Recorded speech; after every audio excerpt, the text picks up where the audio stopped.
All right, all right, all right. It's not Friday. No, no, no, no, no, no. It is not Sunday, but it is Wednesday night. It's not a drink in hand, but if you're a fan, have something in your hand. My name is Andrea of Andrea and Andrea's Love Crossing Borders. Tonight, we got a great topic. Great one. We got some videos we're going to review. We might have a special guest pop up. At the end of the day, we want to showcase, because you know we always talk about reality here, reality versus fantasy. We want to showcase the reality of what Colombian women are really looking for in a man. Money, yeah. Intimacy, we can roll with that a little bit. But there are other things that Colombian women are looking for you or looking from you as a foreign man. And we're going to talk about that in details. But before we go any further with that, we got 21 people on this live stream that I know I like. And if I like you, make sure you like us too by clicking that like button. Click that like button. Shout out to you guys for being here. The great gentlemen and the lovely ladies here this evening. Shout out to all you guys being here. We're going to start off with, that's live. That's StreamYard. Shout out to StreamYard in the building. Also to my man Stefano. Hola, mi gentes. Let's get ready for another great show tonight. Make sure that you hit that like button. Hey, I like you. Make sure you like us too. On your way in, keep it clean in the chat like you guys always do. Make sure that you support the channel. Support Black male content. Remember, all cash apps from now on until the end of the year will be going towards the Children's Cancer Foundation here in Cali, Colombia. We donated there last year, and we were able to donate over $1,700 last year. Our goal is $2,000. Andrea and I have already put up the first 500, and so we're going to see what we can do in the cash apps. But shout out to all you guys that are giving super chats as well. My man Devin King in the building. Greetings to everyone in the chat, and my boy Theo.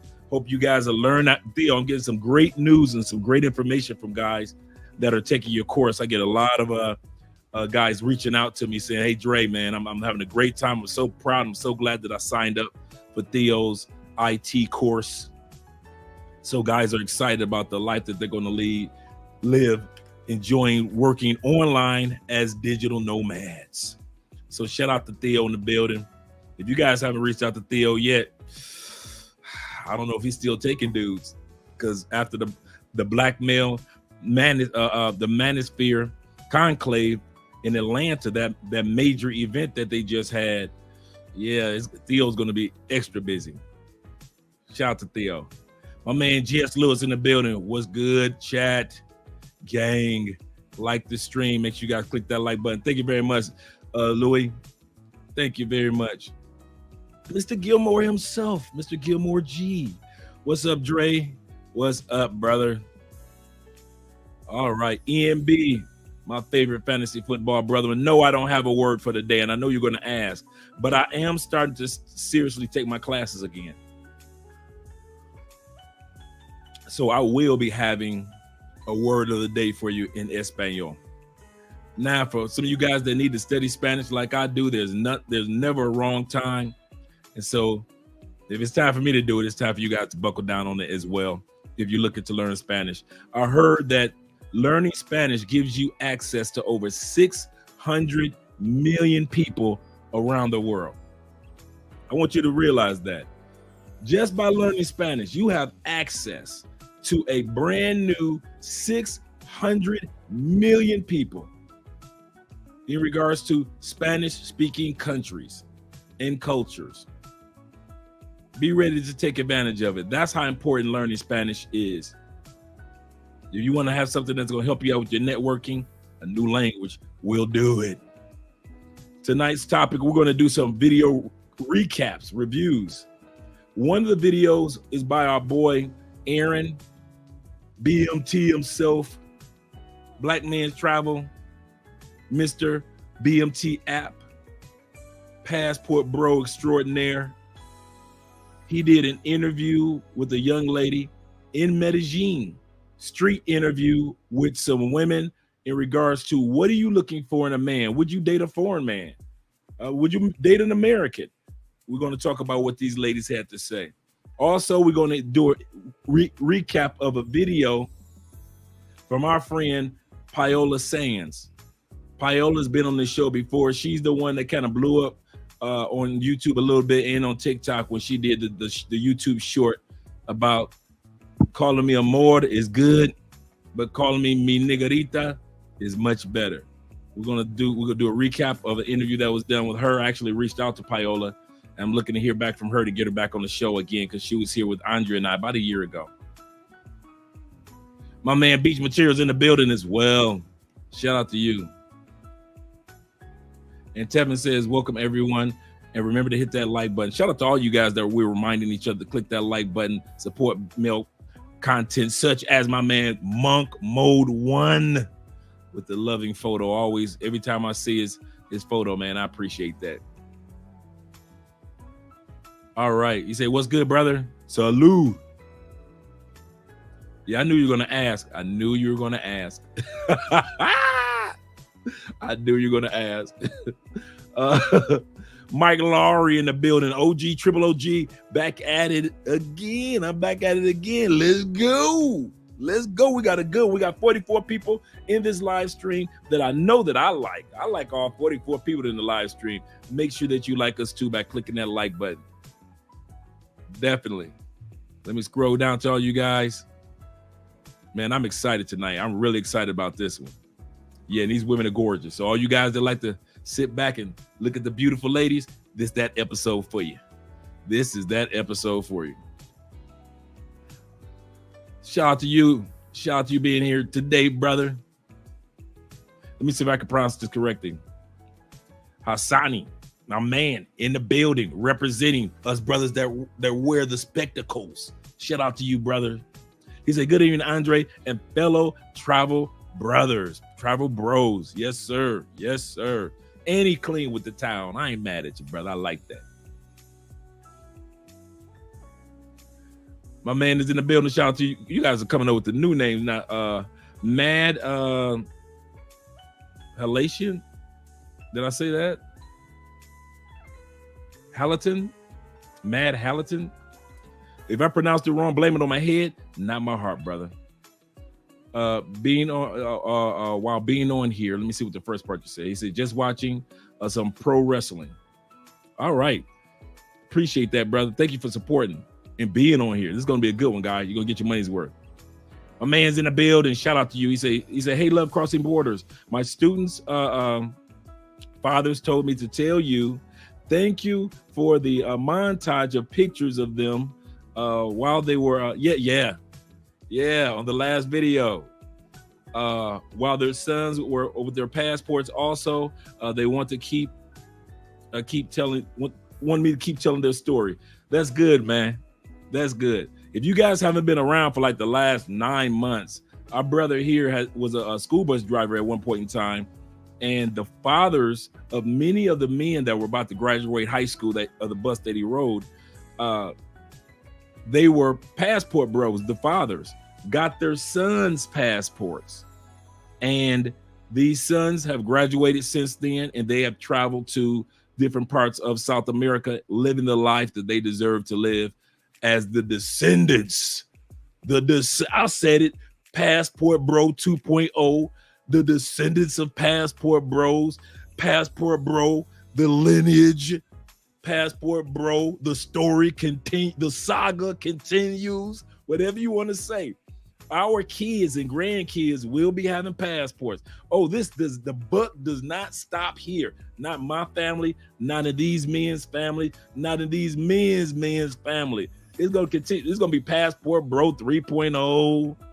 I kid you not, man. It's gonna be Passport Bro where it's just you just swipe your finger and that's gonna represent your passport, man. It's gonna be always us traveling, no matter what somebody got to say back in the States.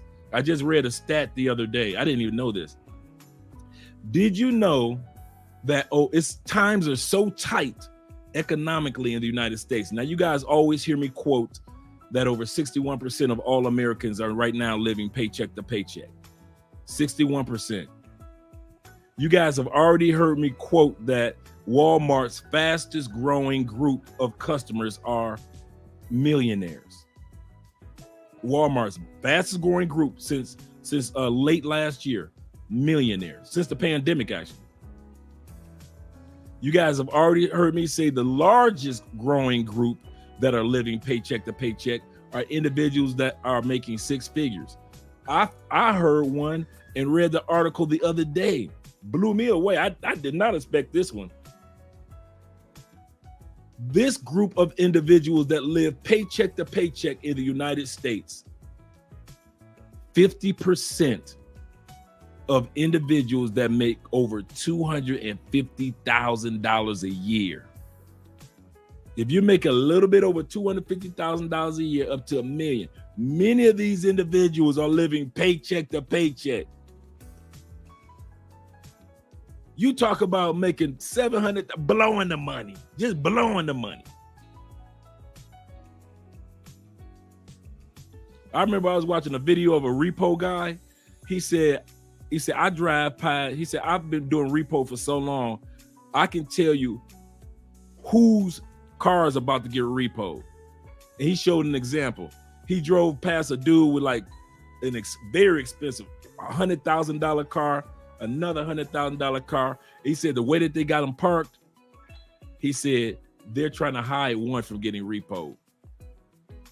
He said, I already know what they, he said, it's not that they own both of them outright. He said, I know how people even park to where they're trying to hide a car from getting repoed. So just because you got a few dollars in the States, it ain't about making the money. It's about being wise with the money. Shout out to you again in regards to those young men and their adventures and their fathers. Shout out to the dads and the moms. That's real good to hear. Terrell in the building, my fellow cologne connoisseur. Cologne for the evening. You guys already hear me talk about it. Some of you guys come down here and you be reeking. Dog, y'all be stinking, bro. I ain't gonna even lie. I wish I could say it another way. I wish I could be nice like Terrell is. Shout out to them Detroit boys. But some of you dudes, y'all be coming down here, funky, funky, funky, funky. Yeah, y'all be funky in the house. Bruh, what I always say, the 5 C's. What are the 5 C's that you take as a traveler or as a passport bro? Blue Book gentleman, passport king, expat. What are the 5 C's that you should always bring with you? Clothes, cash, cologne, common sense, and your condoms. I'm gonna say that again. Always bring your cash with you. Come on now, bring some cash to use at the money exchange. Always got to pack the right clothes. Come on, bring your clothes with you. Always got to bring your common sense.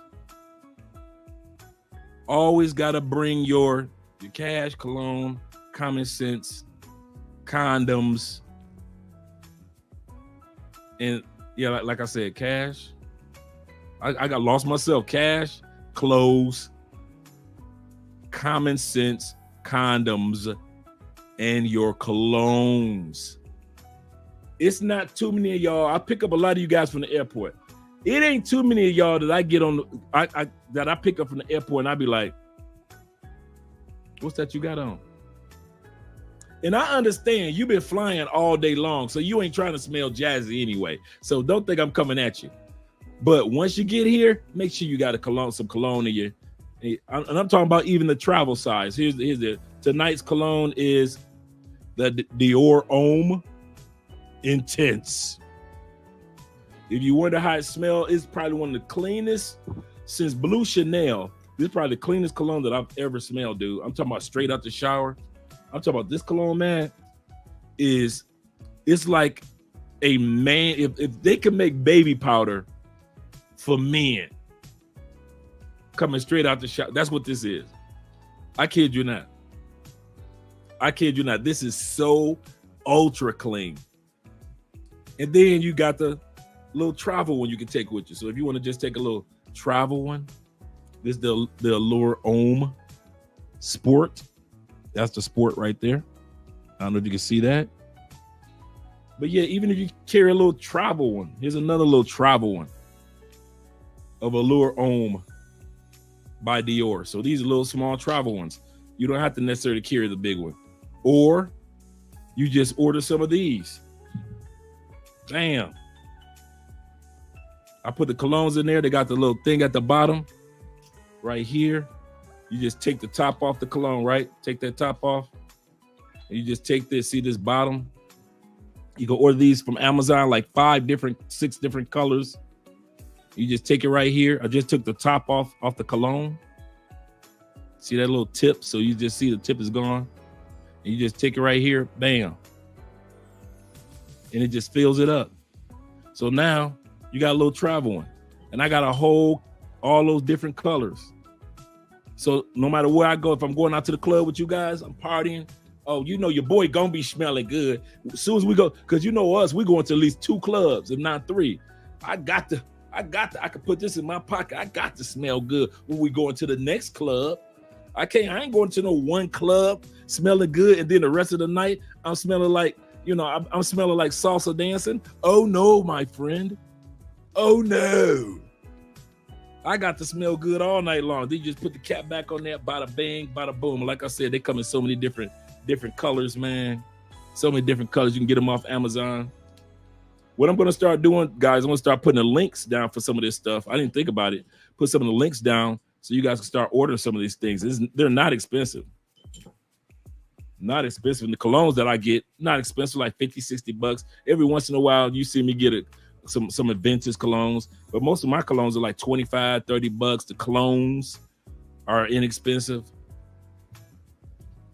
So yeah, man, you ain't got to spend too much to smell good. We got 71 people in here that I like. Make sure all 71 people click that like button. Shout out to you guys. Real estate laws in the building, looking clean with it. What's up, Dre? Good to see you, brother. Missed you in Cali last week, man. I hate that, man. I hate when I miss you guys. I got a afternoon meet up with a brother tomorrow.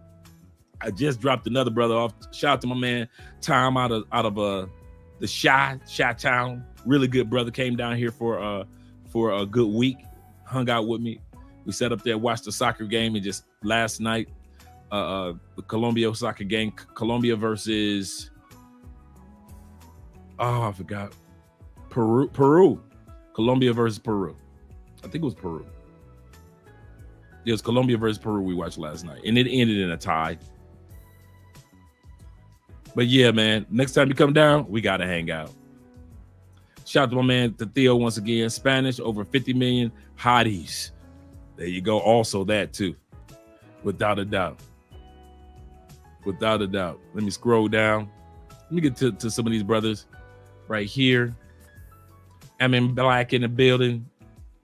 He says, I believe beautiful Latin women want a bodyguard, comedian, provider, and romance. Hey, that's a good kind of list, man. That's a good point. If you could get at least 2 out of 4, you're good. That's a good list. I ain't gonna lie. That's a good list. It's Jay Clyde. Make sure you guys subscribe to Jay Clyde. If you're trying to learn everything you can about Brazil, this is one of them dudes that you need to be following. You really do. You really need to be making sure that you're following this Jay Clyde. Just like some of you guys follow One Master Teacher in Brazil. Thank you guys for supporting us by PayPal or Cash App. Appreciate that, definitely. He said, hey, thank you for the super chat. He said, you guys, my former students' father said that they thank you for Friday, and they want me to keep telling their stories so that they can help their sons get passports. Yes, we all of us, really. If you're a parent and you know that your child is getting, I'm gonna tell you a good passport story. And I mean, this is a bit very important that coincide. I never told this story before. Story time. I was a stepdad in the States. A lot of you guys remember I was a stepdad that didn't know I was a stepdad for 14 years, right? Great kids, everything. Me and the mom just didn't work out, but we still cool friends, that type of thing, right? And I'll never forget my stepson. He had just he was going to Bethune-Cookman at that time period. Bethune-Cookman College, HBCU, right? And I'll never forget, he came in the door and his friends' parents invited him to an all expenses paid trip to the UK. This was his partner. And the parents said, we'd love to take, because, you know, your son is very respectful, nice young man. We'd love to take him. He came in and told, he was just so excited. And we didn't have his passport. And they were leaving like within a week. We didn't know about passport being expedited. We didn't know anything about that at that time period. So when I say that's important for you to have a passport for your child, because you never know when the universe is going to bless your child and your child not be able to take care of that, take advantage of that blessing because you didn't step up as a parent. You assume that, you know, it's okay, it's cool, it's fine. So you make assumptions. And that's why I'm so adamant and so passionate at this point in time that when Andrea and I have young ones, they will have passports. No, without a doubt. Especially some of you that have good rapport with the mother, and let the mother know that you never know. You can tell my story if you want to. Yeah, my boy said, you know, when his son was older, he couldn't go on the trip to UK because he and that is his wife at that time period did not remember to get passports for the kids. That'll never happen again. Never. I mean that for the bottom. That's the first time I ever told that story.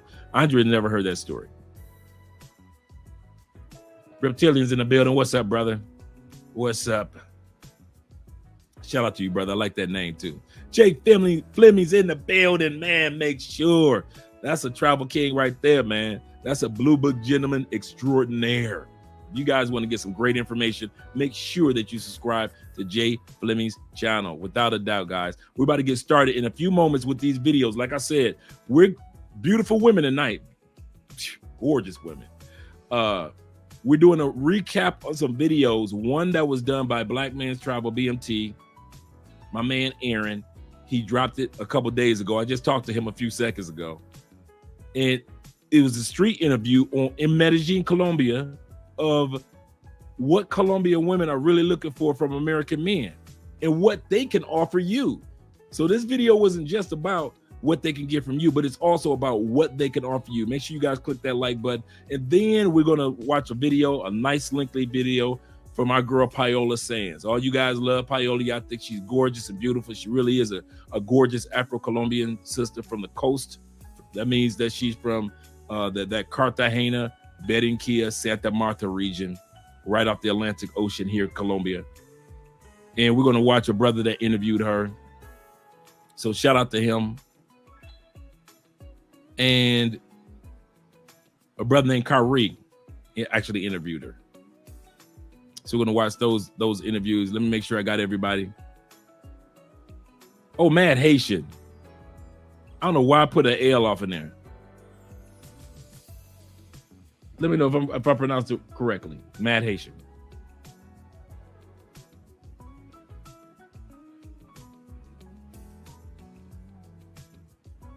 Oh, Larry Perry's in the building as well. Shout out to Larry Perry and being in the building.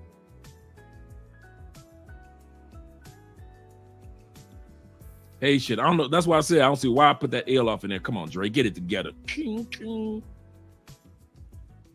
West Side Ninja, the West Side boys at it again. They at it again, Mom. They at it again. Shout out to the West Side.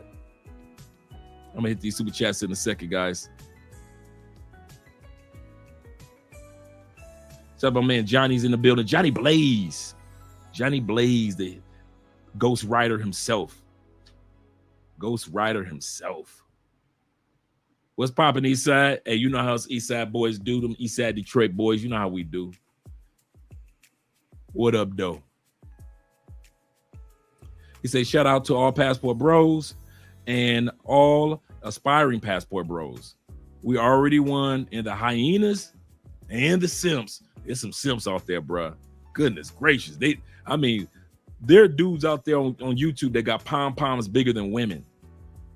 Them dudes, man, we can't do nothing right.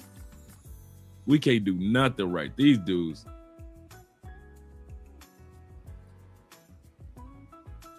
He says, once again, thank you for another super chat.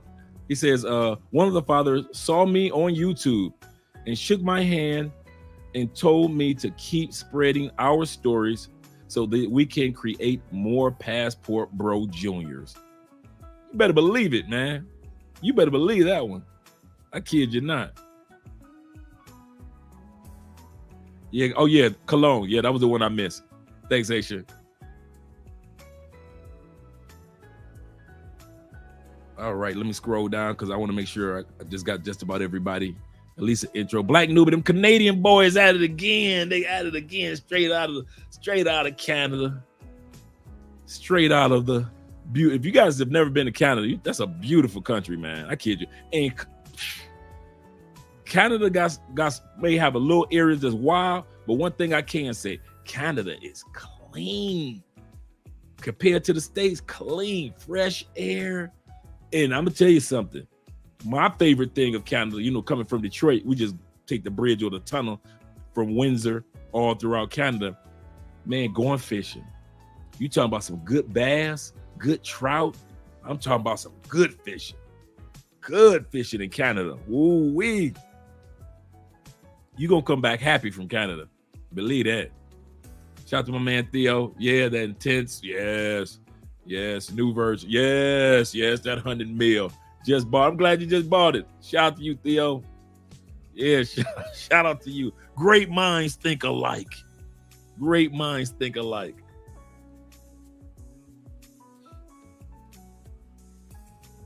He said get aluminum or glass ones and plastic. Plastic will leak. Yeah.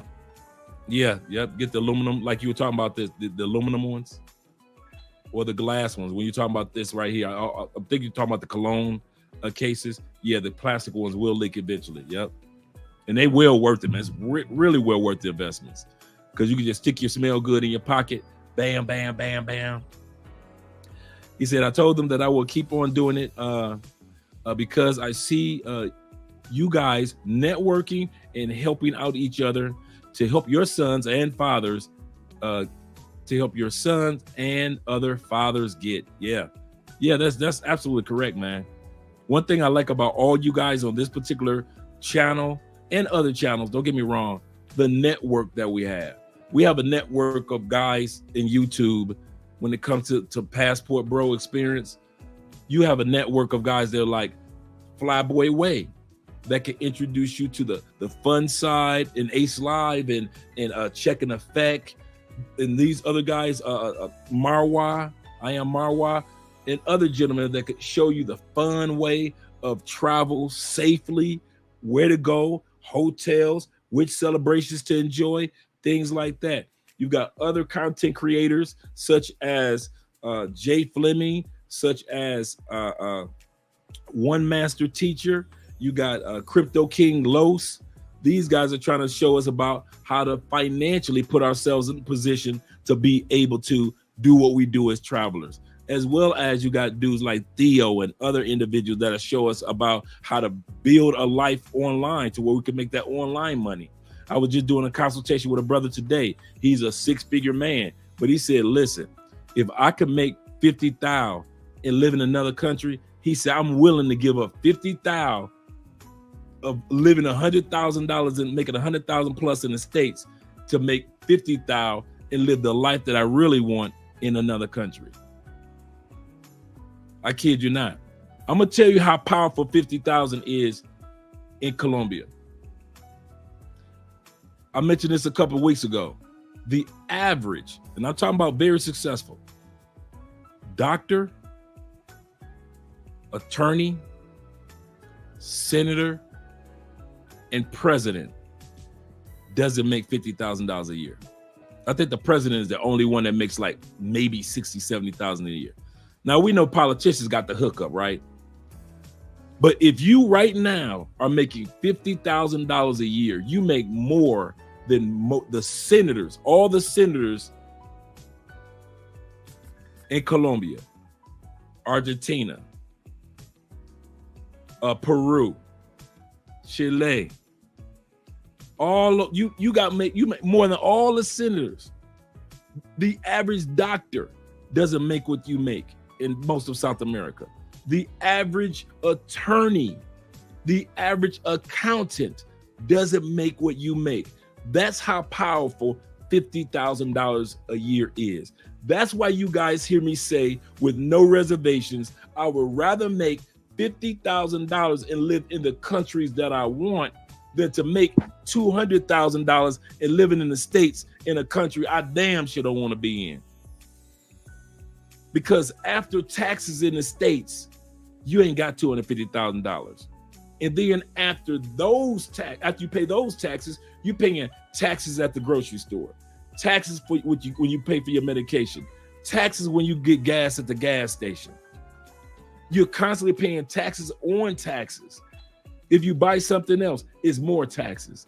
You buy a new car, get this, get that. So even though they take money out of your paycheck, then they continue to eat, like a mouse eating, or a rat eating at a door, just eating away at everything, man. No. Give me the $50,000 and I live in most of the world and I'm living good. $50,000 will have you living good in 85% of the planet. I don't know if you guys ever did that homework. I looked all this stuff up. This is some of the stuff I looked up before I came to Colombia. $50,000 will have you looking good in 85% of the world. I wish the hell I would waste my time trying to bust my butt to get to 200,000 in the States, knowing I can't stand being in the States. As soon as I hit that 50,000 threshold, I'll be getting the hell up out of there. Hey, let me put it like this. If I had known about passport life, once I hit 50,000 in the States, I wouldn't have been there to make 100,000 in the States. I wouldn't have been around. I mean, fortunately, I was making like 75 to 85 a year while I was in the States. I wouldn't have been around for that 75. As soon as I hit that 50,000 threshold, I'd have been gone. I'd have been gone. All it takes is 50,000. As long as I was making it online, man, please, I'd have been gone. Ain't nowhere in here. Shout out my man Tiger Blood with my favorite YouTube titles. Shout out to you, brother, for being here. Uncle Dre, salute to you, brother, as well. Salute to you also. EKNL in the building. He says, thank you for the super chat. The 1337. Oh, by the way, speaking of 13, I'm going to come back to your super chat. For all you guys that are dating a Colombiana, you talking online to a Colombiana, you texting a Colombiana, you are here in Colombia and you about to have fun this weekend. Guys, it is Valentine's Day weekend here in Colombia. Yes, they do celebrate the one in February, but the official one in Colombia is this weekend. So if you guys forget to wish somebody happy Valentine's Day, or take that girl on a Valentine's Day dinner, or buy her some flowers or a flower, that's on you. That's on you. Your boy just told you this weekend is Valentine's Day weekend in Colombia. Me and Andrea going out to a nice dinner, very romantic event. We might even go out dancing after that. But this weekend, Valentine's Day weekend, your boy giving you the heads up. You ain't gonna learn it anywhere else. You're gonna learn it here. The second week of September, no matter what the date is, the second weekend is always Valentine's Day weekend. So remember that. All right. My man says, think you can just pop up anytime you want. Adre, man, the last good chat been on my mind. Salute. He say last good chat been on my mind. Salute. Well, I'm glad that the last live stream was something that stayed on your mind, kept you encouraged. You always here, man, supporting, man. I appreciate that. He said you could pop up anytime you want, Adre. Basically, yeah. Yeah, basically, yeah. Thanks again for the super chat. Bobby the 5'5" is in the building, representing them 5'5" boys at it again. I saw this one dude the other day. 2 days ago, we were watching a soccer game, man, and not the one yesterday, but 2 days ago. And I saw this one dude walk by. He was about 5'5". His Colombian girlfriend, it was wife or his girlfriend. She had to be all of 5'8". She was so fine. Felt so fine. I think he was maybe like 25, 26 years old. So he wasn't a baller. Got a tall, fine one. Tall, fine one. She's like 5'8". I'm like, I know, I could imagine him just celebrating her in heels. Imagine. Shout out to I'm telling you, boy, you ain't got to be the tallest one in Colombia. I guarantee you that. You ain't got to be the tallest. You ain't got to be the smallest. Yeah. Oh, yeah. We did play Chile. That's right. Brazil played Peru after us. So after our game went off, Brazil played Peru. We did play, and it ended in a tie. So, yeah, that's right, Stefano. Thank you, guys. Thanks, EMB. I mean, yeah. One of them 313 boys at it again. Shout out to you, brother. Shout out to you. Oh, man, let me write that one down. You guys always introduce me to some new colognes. Let me write that one down right now.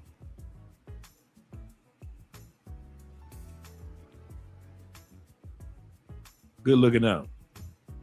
Good looking out. Let me just go to the super chats right now. Make sure I hit everybody. Oh, my man, Black by Design is in the building. What's up? What's up, coach? What's up, chat? Checking in. Salute. Oh, yeah. Shout out to you, brother. I'm glad that you're here tonight.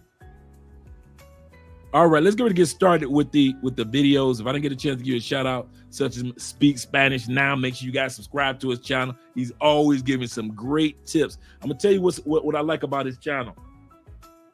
What I like about his channel, he gives you situational Spanish lessons. You're not just regular Spanish lessons. He gives you situational Spanish lessons. So make sure that you subscribe to the brother's channel as soon as possible. Stefano, if you could you drop the links in there? We got 111 people in the live stream. Make sure that you guys click that like button. We like you. Make sure you like us too, such as the connector is in the building as well. Oh yeah. Let's get started with the videos, guys. Let me pull this up on the screen. Now, like as I was saying, these are street interviews, just recent here in Colombia, in Medellin. These ladies are telling not only what they're looking for in a man, but also what they offer a man. Unlike American women, shout out to ladies in America, we love you. These women know what they want to bring to the table, as well as what they look from a man. So shout out to this street interview. Let's get started. Would you date with an American? With an American, yeah. I did it in the past, and I actually like it. I love it because Americans are very different than Colombians. They are always like, they appreciate you a lot. They tell you that you're looking beautiful because maybe in US the girls don't get ready like a lot like us. So for me, it's like very nice that a guy appreciate you all the time. So we're gonna stop right there for a split second. This young lady said, she said, yes, I've dated American men. I'll do it again because American men appreciate you. Remember what I always say, Colombian men have been surrounded by these ladies since they were little kids. They're so accustomed to being around beauty. They appreciate beauty, but they're so accustomed to it that they kind of like take it for granted. But then we as American men come to Colombia and we tell them how beautiful they look, how nice they smell, how nice their makeup look, their hair looks, that I like that outfit. We shower them with the compliments that we wish we could give our women. I'm gonna say that again. We shower when American women say chivalry is dead. I say chivalry is dead in America. Opening doors is dead in America. Giving a compliment to a woman without having to feel like she's thinking that you're a pervert or a creep in America. Yes, all that we really are on the inside as men is still there. But we show it in countries where women appreciate when we give them a compliment. We could tell a woman in Colombia, you're smelling good. You're looking nice. You're beautiful. I like that outfit. I love that Paisa accent. Whatever it is, you can give compliments without somebody saying you're a creep. You are, don't look at, oh, well, I got a man. When the last time any of you guys ever heard a Colombian woman say, I got a man? Even if they got a man, they are so feminine that they would just say, no gracias, in the nicest, ladylike way. So what my point in stopping the video is, when women in the States make the mistake, ladies, I'm saying you're making a mistake when you assume that men are not chivalrous, men are not courteous, especially black men are not respectful. We don't give compliments, we don't support, we don't open doors. Oh, we do all that. We just don't do it in the States no more. The game ain't changed, ladies. It's just the location has changed. A man gonna always be a man and will always want to give women compliments. And ladies in the States, you think you can stop it? All you did was stop it in the States. Let's go on back, guys. I'll hit the super chats in a moment. Let's get back to this video. Oh, that's very cool. I like it. It's very nice. And in Colombia, we love foreigners. Everything different is very nice. Nightlife. Provenza is the perfect example of nightlife because here are many people, many restaurants open all night, many nationalities like Puerto Ricans, Americans, Mexicans, Venezuelans, Dominicans, a lot of people, and it's an amazing experience because are different cultures together.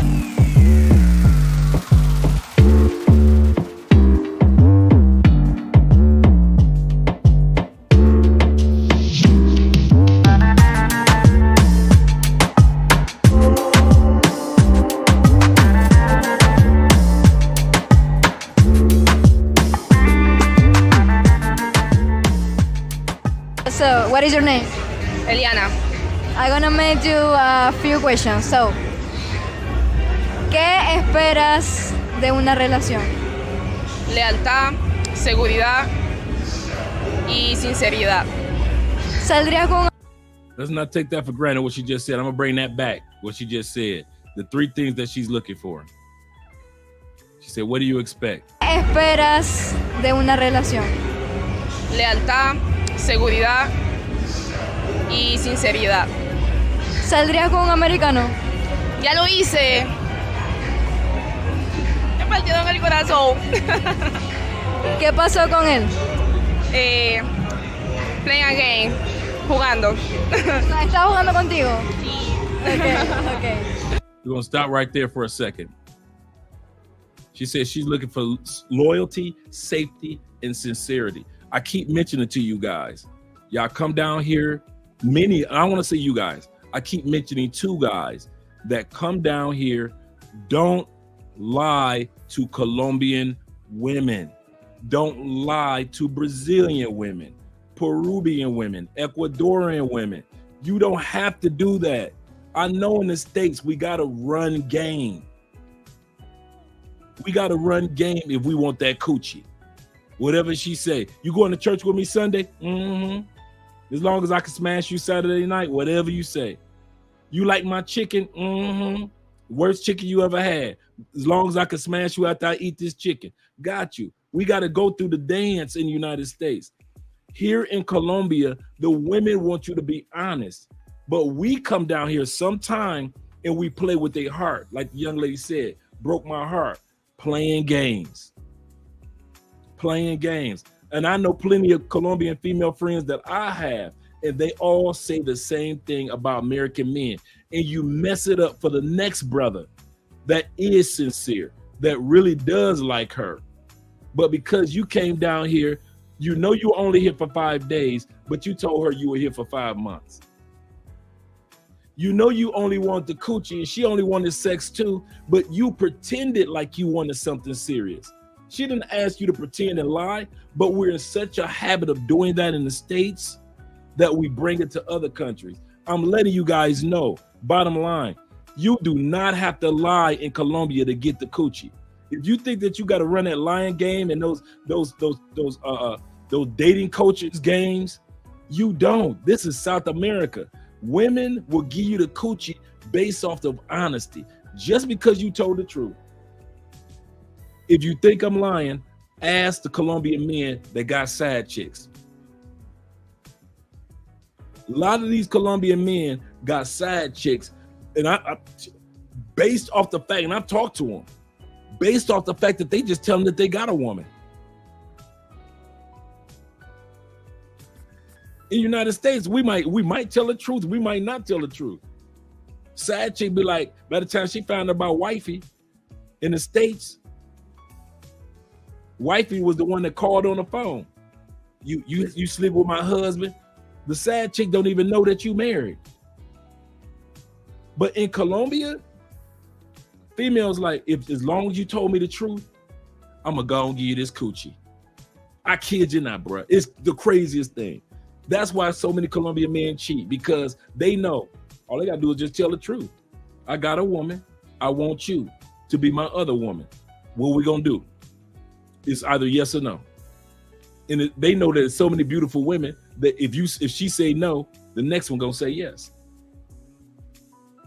You do not have to run game down here, fellas. I'm telling you, be you, be honest. But you guys be leaving. That's the part that you guys don't know when you get back on the plane.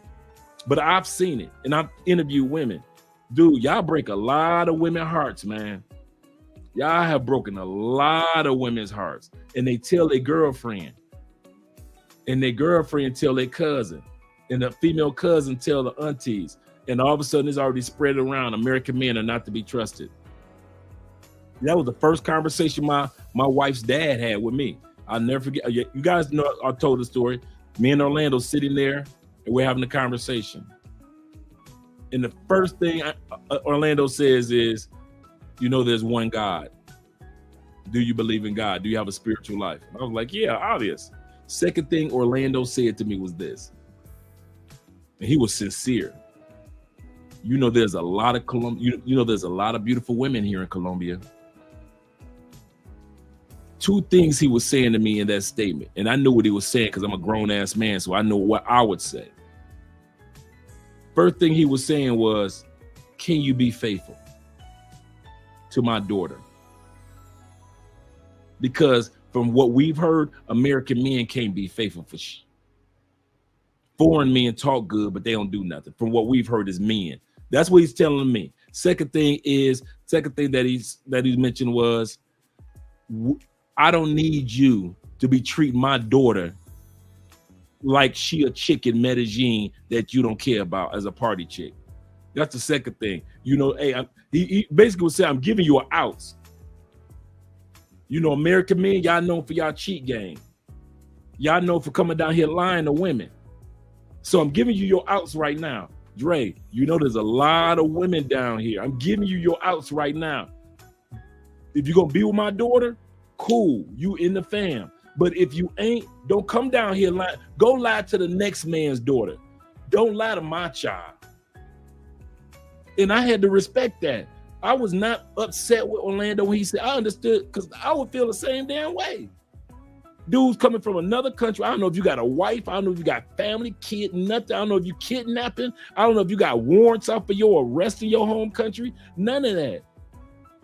I don't know if you going to father and you got a father that you've been talking to about his daughter in Cartagena. You got a father that you've been talking to about his daughter in Medellin. And then you want to come here to Cali and talk to my daughter. I don't know who you are, Andre. I was not mad at that man at all, because I would have been the same damn way. Why? Because American men break hearts. We go, we lie. And then when it's time, when she sit back thinks she's going to see you again, because tomorrow morning y'all had lunch plans, you disappear because you done flew back home because you only was going to be here 5 days and you told her you're going to be here for 5 months. Or some of you guys that are doing a relocation lie. Oh, I'm moving here. Knowing your ass ain't about to move here. But you would sit up there and tell barefaced like, we got to stop that, dude. Because I'm telling y'all, you ain't going to get the coochie no faster with a lie here in Colombia. You will get that coochie anyway because she liked you. I'm going to say that again. Then we're going to rewind this part. You would have got that coochie anyway because that person liked you anyway. Let's rewind hers again. Then I'm going to come to the super chat. ¿Qué esperas de una relación? Lealtad, seguridad y sinceridad. ¿Saldrías con un americano? Ya lo hice. Me partieron el corazón. ¿Qué pasó con él? Playing a game. Jugando. ¿Está jugando contigo? Sí. Ok. ¿Qué te gusta de un hombre? Seguridad. Un hombre que tenga seguridad de sí mismo y compromiso, súper importante. Y que tenga la mente muy abierta a lo que es la actualidad ahorita. Y por último, ¿qué aportarías a una relación? Pues yo soy una persona que siempre estoy trabajando y aportaría mucha seguridad y estabilidad económica también y mucha lealtad y mucho amor también. Tengo mucho amor para. Bueno, gracias. ¿Qué quieren de un hombre? En cuanto a una relación, ¿qué quieren de un hombre? Que sea detallista, que sea amoroso, que sea respetuoso, que tenga responsabilidad afectiva. Dinero. Y mucho amor, obviamente. Y mucha comprensión. Okay. ¿Saldrían con un americano? Sí. Sí. No sé, no. Los colombianos. Colombianos. ¿Y tú? Yo tengo novio. Ah, bueno. ¿Sí saldría con un americano? Sí. Sí. Ok. ¿Qué aportarías a una relación? Lo mismo que le estoy pidiendo. Amor, respeto, cariño. Responsabilidad afectiva. Total. Que es como lo más importante. Y la confianza. Gracias. What do you bring in a relationship? So for me, it's like I'm a very passionate. I love to bring different things to a relationship. I don't like monotony. It's like I'm always looking for do something different with my partner. Never get bored. It's like a relationship should be like an opportunity every day. It's not like you are going to just have fun in your house and that's it. No, let's go out. Let's do something fun. Let's do something different. That's it. Thank you. You're welcome. We're gonna stop right there for a split second. We're gonna continue on with the video. Now the cameraman is my man Aaron from Black Men's Travel. This is his video from his channel. Make sure you guys subscribe. Do me a favor, Stefano, if you can, find Black Men's Travel and drop the link in the video. Drop the link in the chat so guys who haven't subscribed to his channel can subscribe. The young ladies were saying basically they were looking for the same thing: loyalty, stability. Notice economics were just basically a given. They automatically assume that you're going to be a provider, whether you're a local man or you're a foreign man. They're make the assumption that provision is a given. So upon being a provider, can you be loyal?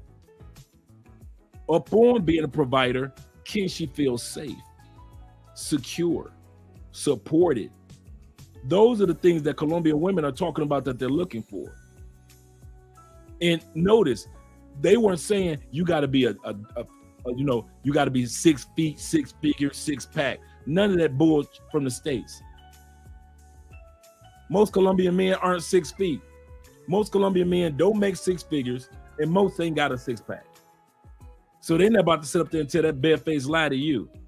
So if they're not lying to you, make sure you guys, I promise you, I'm giving you the hookup. Do not lie to Colombian women unless you just a dude that just lie about everything. And there's some dudes that's like that. They just bare-faced lie about everything. They've been lying since they were 3 years old. They just tell a lie and it just fall off their face. Sometimes they tell lies and they don't even realize that they told a lie, or they tell a lie and they be asking themselves, why did I just lie? I kid you not. What's gonna cause to happen is you're gonna lose out on a beautiful woman. Like the one young lady just said that said she got her heart broke by an American, the young lady that had the hat on. Notice she said this. I don't know if you guys caught it. She said, I work a lot. I have a job that I have. So I expect him to bring to the table, economics. I'm going to bring what I can to the table. These women are not, while you keep thinking that every Colombian woman is nothing but a party girl, pay for play, a scammer. They're just a lot of hard-working women down here, dude. And some of them just may go out like Andrea, every blue moon with their girlfriends, hang out, and go back home to their regular job, regular life. And y'all dudes blowing it. And I can't put it no other way. We blowing it as passport bros. There's only so much fuckery you can do. You gonna keep coming down here on fuckery, and the rest of us good dudes go keep scooping up these good women. You keep on, y'all keep on being on Razor Rays. Razor Ray, like I keep trying to tell y'all, DC Rob and Razor Ray ain't got no problem with doing a video on you dudes every time you get drugged. They gonna do a video on you. You're gonna be on DC Rob. So-and-so got robbed and he got drugged. They're gonna do a video because your body hasn't been found in 3 days. They ain't got no problem with doing a video on that. And I ain't got no problem with sitting back laughing because you knew better. I'm letting you guys know in all sincerity, there's some good women down here that even if you're coming for the weekend, man, you got some Colombian women that if she's serious about you, even if you make it down here only maybe 4 times out of the year, she gonna hold that coochie for you. I can't believe it. That's because you ain't never dealt no women like that. That's why you can't believe it. There are women that will hold that coochie put it on the back burner of that stove and will not let nobody else touch it because she like you like that. So when you dudes lie to them, you know how much that hurt Colombian women. You know they sensitive about everything, and then you just lie to them after she'd have kept that coochie on hold. Man, y'all doing it wrong. Y'all doing it wrong. Let me let my man up in here in a few seconds. He gonna say the same thing, but I'm gonna get to these super chats. What up, Drake? Man, you ain't been hang your back. You ain't gonna hang your back to us to give us the turn. What's going on, brother? Man, I thought I had a little time. I was, sipping on my little tea. I could bring it back down and bring it back in. We could. We good. We good. Go ahead, bro. All right, let me get to these super chats with you guys. Shout out to all you guys that are here. We got Black by Design. My brother said, he said, I promised them, talk about the fathers and the children. He said, I promised them that I will keep on telling their stories to enable that they will keep networking with other dads to get passports. That's great. Dads telling dads about and their sons about getting passports. Quiet Storm is in the building. Support Black male media. Yes. Shout out to you with the $20 super chat. Remember, all cash apps, I'm gonna check the cash apps in a moment. All cash apps will be going once again for the rest of the year to the Children's Cancer Foundation that we supported last year. Shout out to you guys for that support as well. Ethan's in the building. Ethan's journey with Ethan is in Colombia right now. Shout out to you, brother. He said, need help getting something from the US to Colombia, some speakers. Can anybody help? You can get a package sent in. If it's speakers, you get them sent in. I never had a problem getting packages sent in. Never.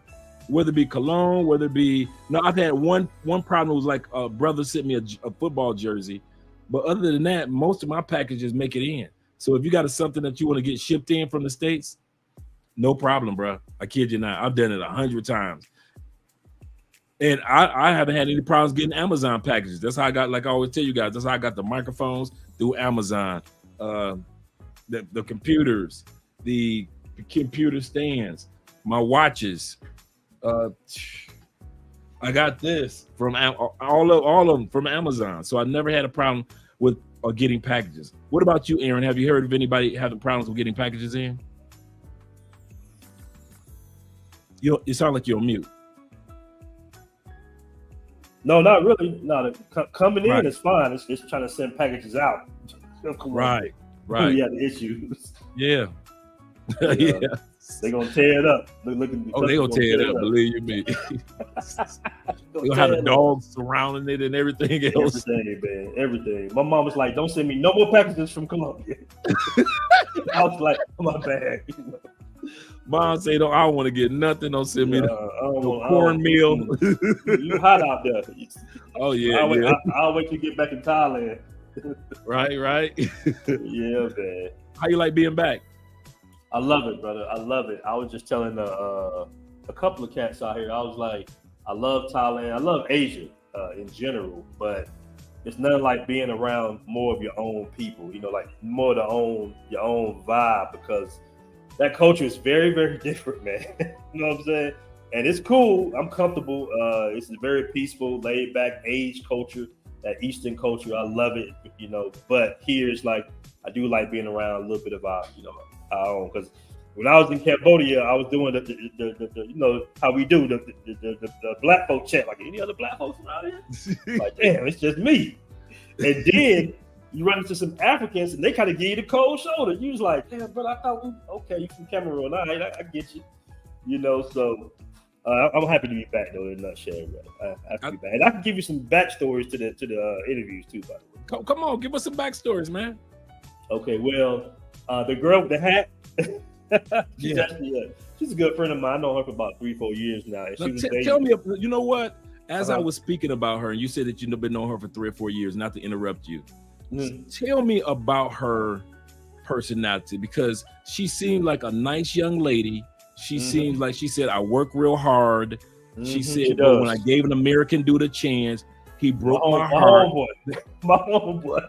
It is it's been a play. So go ahead, fill us in on that story. Well, I don't know if she said it, but she's Venezuelan.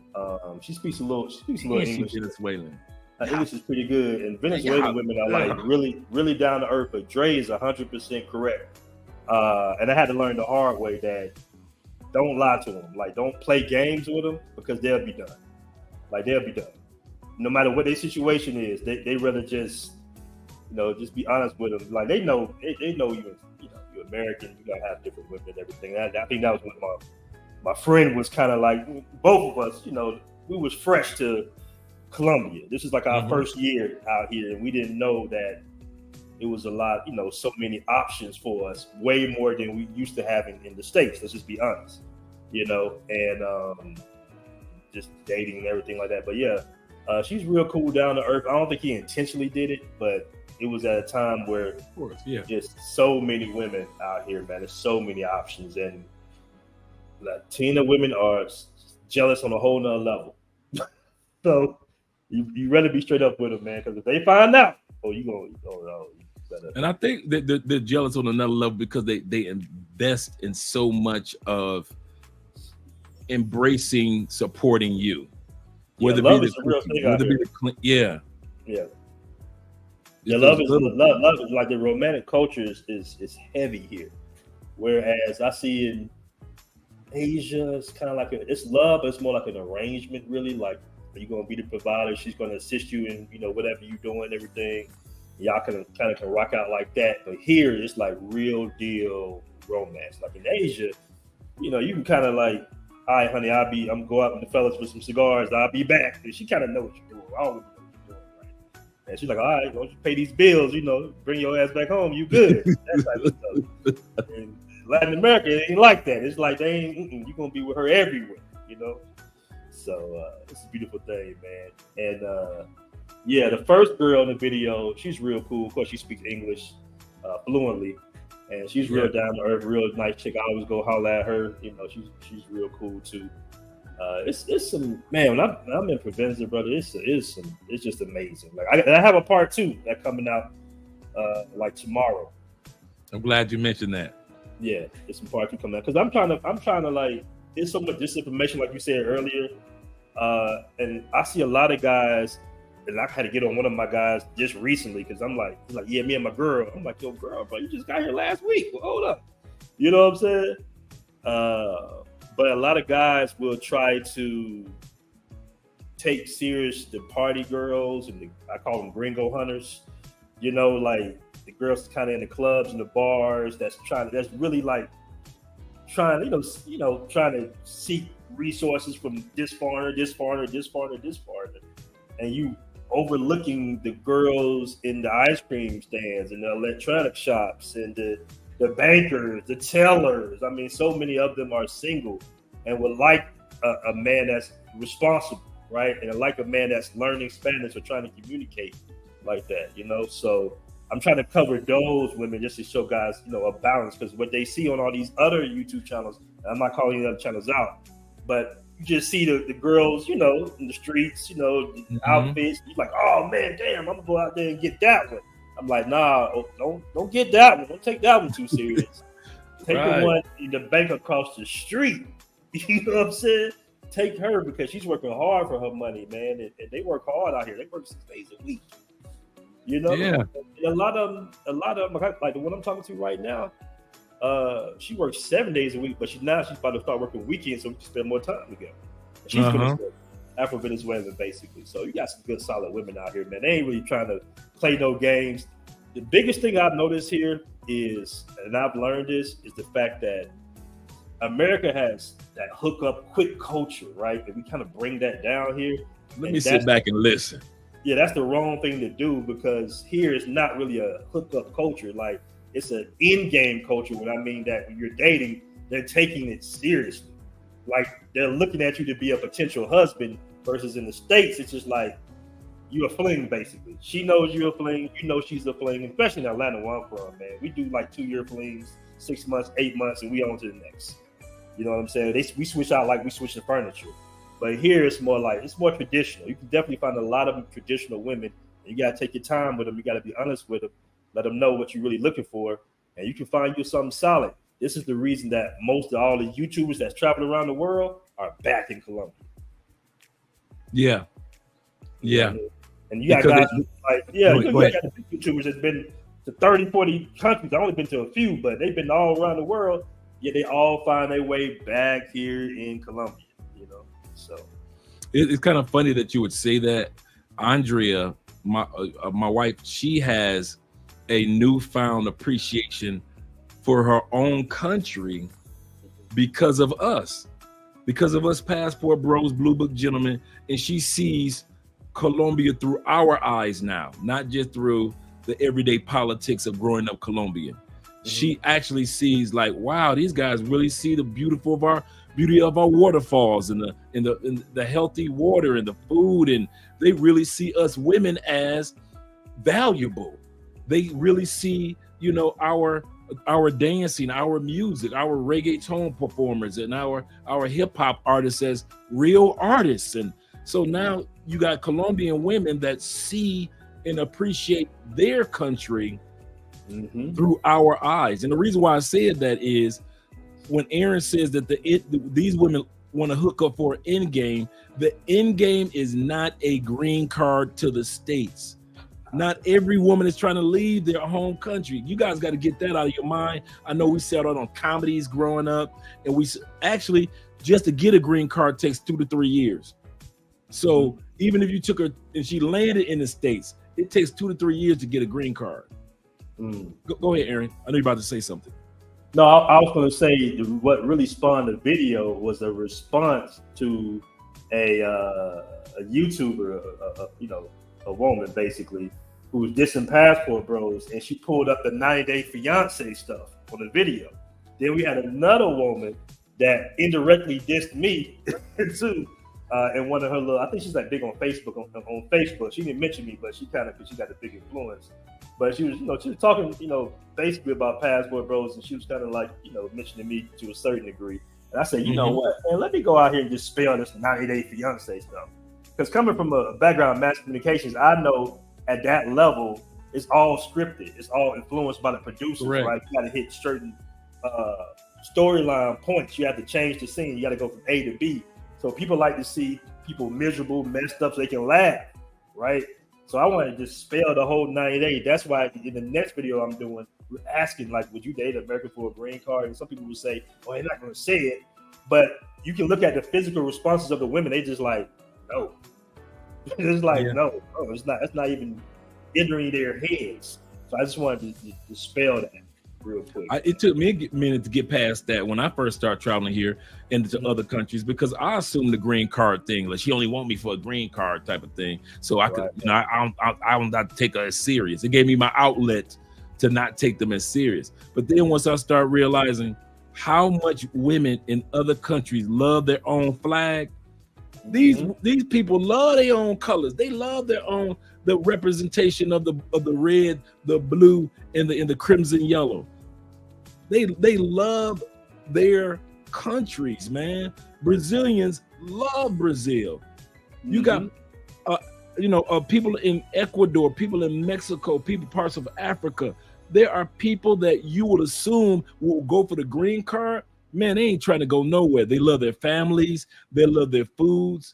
They ain't got to worry about no mass deletions. They ain't got to worry about nobody sitting back talking, no police officers pulling up behind them in the middle of the night talking about some, give me your number or I'm going to give you a ticket. They ain't got to worry about none of that mess. So when guys make the assumption of that every woman in South America wants to leave South America, bruh, that is far from the truth. Super far. And you know what? I've been watching the news out here lately, so I can, train my ear for Spanish, right? And I watch it with, my friend basically. And they actually show police brutality from the States. What's going on in North Carolina. You be seeing it? And what's going on? And she asked me, she was like, why are the police like that? Like, are they like that for real? And I was like, yeah. You can put over the wrong cop. You having a bad day. You don't know really what you in for, right? And it can get real sticky real fast. Real fast. It can get. They throw that taser and that other thing out real quickly. Ain't gonna get too detailed, but when they see that, they thinking in their head like, well, maybe America ain't what it is cracked up to be if that's what's going on out there. That's what's up, man. Let me get to these super chats real quick. We got my man Aaron in the building from A Black Man's Travel, BMT. All right, my brother, he said, I told my students' fathers I drive Packer trucks now, and they thank me for being their son's school bus driver, man. That's what's up, brother. Thank you very much for the $5. Also for the $5, my man in the building. He says this is for linking us up with Theo. Hey, I'm glad that you guys took advantage of it, man, and are still taking advantage of it. See, Seaside Blue 1 in the building. Man, I'm so glad that you're taking advantage of it, brother. My man Black Nubian, straight from them brothers from Canada, them Canuck boys in the building. He said, Cash App not available in Canada. All right, I'll make sure that this money goes towards the Children's Cancer Foundation here in Cali, Colombia. Like I mentioned before, guys, the foundation that we gave to this year as well as last year is their version of the Ronald McDonald's House here in Colombia. For those of you that don't know what the Ronald McDonald's House is in the United States, when a kid gets cancer and they need to go to St. Jude, the parents got to have somewhere to stay while their kid is fighting cancer in the hospital. You're not going to just drop your kid off and then go back to your home state. So Ronald McDonald's houses are locations where people that have family members, especially children that are fighting cancer in a hospital, they're going to maybe to Chicago to some of the best hospitals or the Cleveland Clinic, one of the best hospitals in the United States. But they have no place to stay. So Ronald McDonald's houses are for that. That's what the equivalent to the location that we're talking about here in Cali, Colombia, is their version of Ronald McDonald's House, where children that may be coming from the small cities or from another city coming to Cali to get medical needs taken care of, but their parents need somewhere to stay. And so that's what we give towards. So just in case you guys are wondering what this program is all about, and they've been around since they've actually built their first establishment. If I'm not mistaken, it was either 2007 or 2011. I'm going to get the proper date when they first opened up their doors to parents of children that were fighting cancer coming from other cities.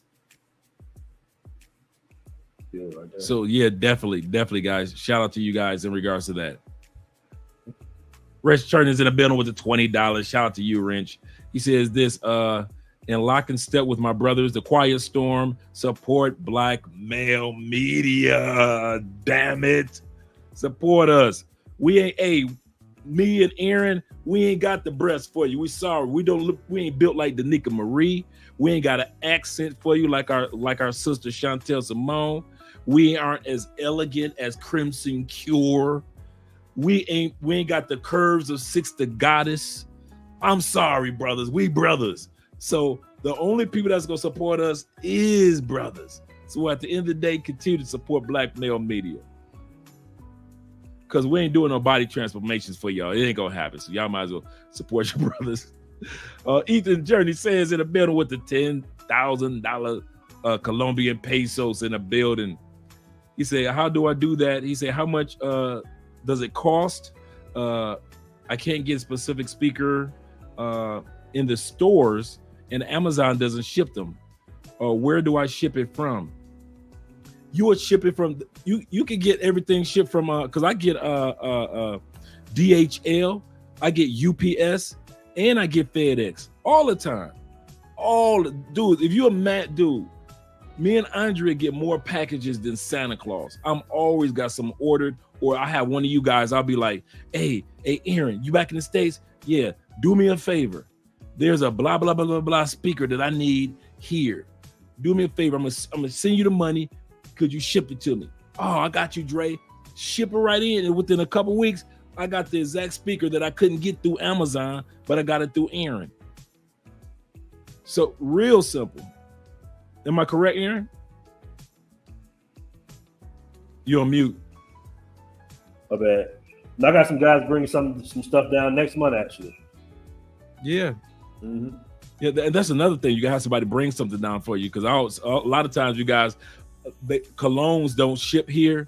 So some of you guys, I'll be like, listen, you coming down, man, this particular brand that a cologne that I like to get, and I'll either reimburse you or I'll send you the money in advance for that particular one. Right. But yeah, man. Somebody said Aaron's on. Huh? Now look at the last comment. Somebody said Aaron's on, like Amazon. Somebody said Aaron's on. Arizona. Yeah, Arizona. That's I cool. be wanting that black soap. I mean, they do ship black soap, but if I get somebody coming out here, I'd be like, hey man, yep, go to the store and bring that black soap on that cash app. Those little things. Little things. You need your Murray's Wade grease. My beard oil. I get the beard oil. All that. Most of that stuff coming to Amazon in like 5 days here. It'd be Only thing is they'll give you an arrival date and they'll be way earlier than that, so it throws you off. So you got to constantly check, because they'll be at your door. You're like, man, what the hell? It's Columbus. So you're like, who's knocking on my damn door? You be like, oh, I just ordered this a couple of days ago. So this is the other thing about Colombia. I've never had anybody steal a package. Yeah, that's a good thing. In the States, they gonna steal your package so fast. I've lost so many packages. I'm gonna tell you what's real crazy though, and how important culture is, right? Because in Thailand, it's still pay on demand, cash on demand, basically, right? So you don't got to pay for your items until they actually get there. You can actually pay them Thai baht, right? And the dude have a big thing of cash right on his little hip and everything, because you can't do that in the States, right? So that's another thing. That's the benefits of culture. The culture, the Buddhism and all that. Buddhism. No stealing. Right. Yeah, and technically they can leave it on by your door. It'll be there until you get it. Man, I've had neighbors bring my package. Mm-hmm. Hey, Andre, you got a package here. The security downstairs, they'll the guy that the neighborhood security guard, the old dudes, they'll have your package for you. It's been times when me and Andre have been out of the country, come back, we got packages. And I'm talking about one time it was like microphone stands, and they just held the packages. Even though Colombia has no mailboxes, even though most of the world doesn't have mailboxes. Hint, yes, guys think that most of the world has mailboxes. Most of the world does not have mailboxes. That's a Western thing. Absolutely. Colombia and a lot of places in Europe do not have mailboxes. Absolutely. It's so set up with just you're getting email and text messages. There's no such thing as junk mail in many countries. Facts. That's facts. Yep. That's correct. My man Terrell in the building with the $20 cash app. Super chat. Shout out to you, my Detroit brother. He said, good to see you back, brother Aaron. Hope to link up with you in Medellin. Brother Andre, you've always been preaching, keeping it real with the ladies in Colombia. And you can't go wrong. Just keep it real with the ladies. Aaron and I are absolutely correct. And so is Terrell. He says, that's one of the the truest statements. Just keep it real, guys. I kid you not, man. Your honesty will get you, bruh. Your honesty will get you more coochie than your lie will. You think you got a couple pieces of coochie with that lie? Then you think you good? You'd have got more coochie with that honesty, but just being the truthful. Colombian women ain't tripping on that. They tripping on the fact that you play with their heart. That's what that is. Don't play with their heart, man. They too sensitive, man. Too sensitive. They not savage like the States. No, say it again, bro. We on savage time in America. They not like that out here. You know, women in the States know that you a dirty, low down dog, but she gonna sleep with you anyway. Down here, they give you the benefit of the doubt. They really think that you a good dude, even if you're a dirty down dog. Yeah, man. Represent us well, man, because we don't got the best reputation right now. So gotta represent us well, brother. When you dating, you gotta really dispel a lot of the stereotypes. Yeah, that's so true. So true. Let's get back to the end of your video because this is very important. Then we're gonna go on to the next video. Okay, cool. Here we go. Bam.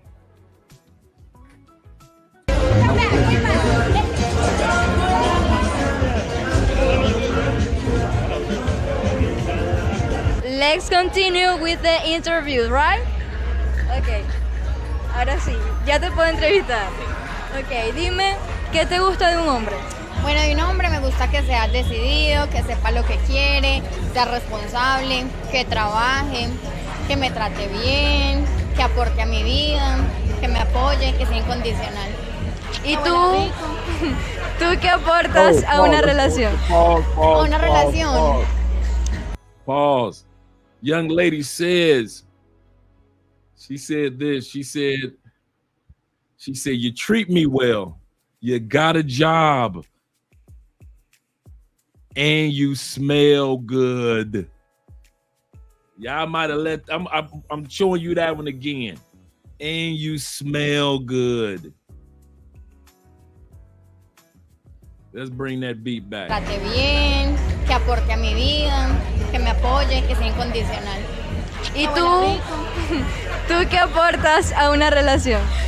A una relación aporto incondicionalidad. Soy una persona. Sí. ¿Siempre estás ahí? Sí, siempre estoy ahí. ¿Apoyo incondicional? Apoyo incondicional, sí. Perfecto. ¿Saldrías con un americano?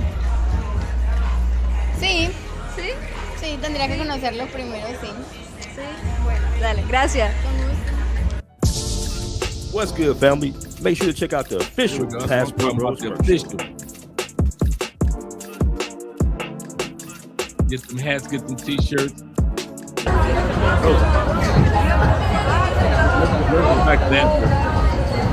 Let's go back to that.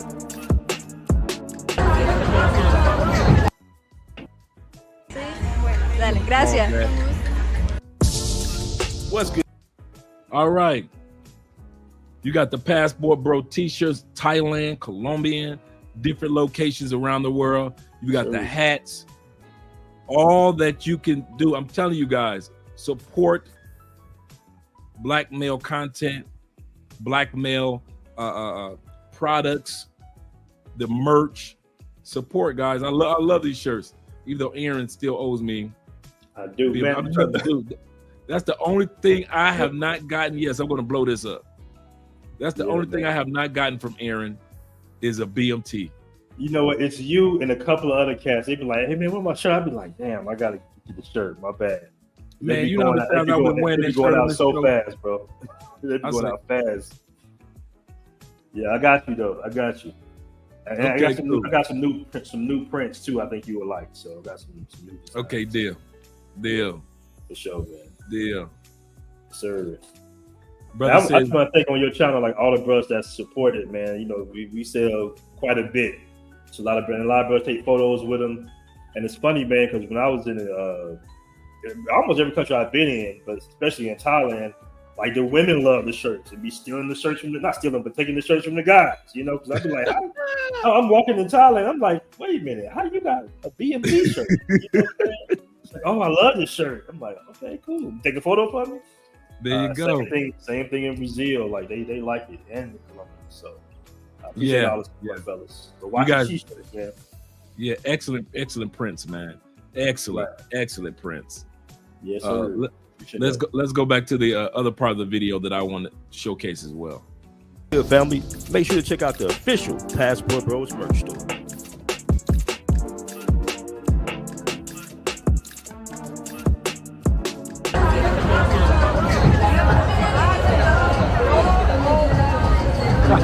I tried that. Oh.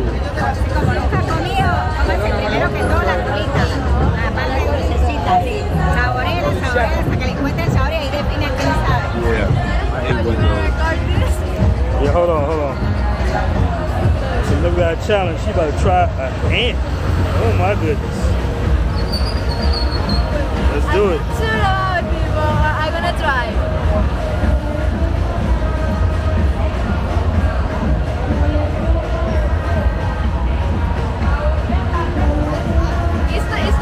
It's not bad. Like a peanut. It's like a peanut. I don't like, but it's like a peanut. Try it, dude. You have to try it. No, I'm not trying it. Why? I tried. You have to do it too. I did it in Thailand. I'm good.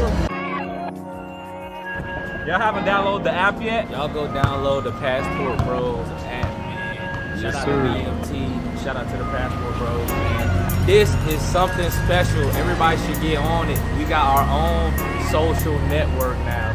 All right, man, look, I don't know, y'all missing out, man. Look, if you want any information, if you want to be a part of a community, be a part of like a brotherhood, man, and people watch out for you, whereas entrepreneurs, YouTubers, or anything you really want to get into, man, y'all need to download that app, man, Passport Bros. Only Passport Bro app, download it, BMT, dropping a platform for everybody to be social on. So get that, copy that. All right, man, it's your boy Average Man Unplugged. Make sure you hit the Passport Bro app. We got all our content on there. We got our own network now, you guys, all right? So go check that out, man. Passport Bro app. Make sure you download it. All right, there we go. There we go. Get that Passport Bro app on your phone right now. I don't care if you're an individual that is iPhone, or if you're an individual where you're like me, you're Samsung Galaxy, whatever it may be, you can download that Passport Bro app. Let me let Aaron give a little bit more information about it. Oh man, the app is going great. We're getting a lot of downloads, and you can tell the brothers that's on the app, right? Because you got a lot of entrepreneurs, a lot of guys selling their products. We got one guy on there with supplements on there. We got Luxology bags on there. And then we got all the content creators putting content on there. You got Travelversity putting up content. I'm putting up content. So it's like our own. Start putting up stuff because I've been on there, been following, but I haven't posted anything. So right? Yeah, man. It's great to have our own community where we can post what we want to post, say what we want to say. The group's off the chain, know. So it's just a lot of good in-house stuff, man. Because the reason, for the app was because the Facebook group got taken down. We put a lot of work into that first Black Men Travels Facebook group, and they took it down really for no reason, right? No reason at all. So that's when we said, you know what, man, we already know what's coming. When you see a lot of masculine heterosexual males doing, moving, talking about money, entrepreneurship, giving guys, tips on buying properties overseas, they don't want to see that. So I said, you know what, man, let us go ahead, because they want to see us in rap videos and gold teeth and hanging out and the whole ratchet. That's what they'll put that on blast. That'll be on VH1 BMT awards. Right. That side of our culture. They don't really want to see this side. Like, this is the first time, when you think about it, in a very long time that Black men have been able to control their own narrative, basically. So what you're seeing with the internet is you're seeing a lot of Black men showcasing that we're bankers, lawyers, doctors, entrepreneurs, real estate gurus.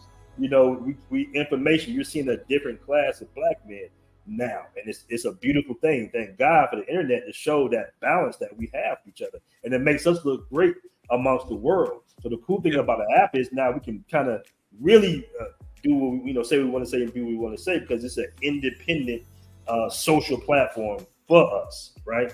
So, you know, it is like $1.25 a week, and we got to pay our server fees and all that good stuff. But we're going to keep it that way because we don't want to just anybody in there posting up stupid stuff. You know what I'm saying? That little paywall helps us stage off some bills, help for future development. And also, it just shows, you know, a different class of brothers that want to support and actually want to participate in our online economy. That's what it's all about at the end of the day.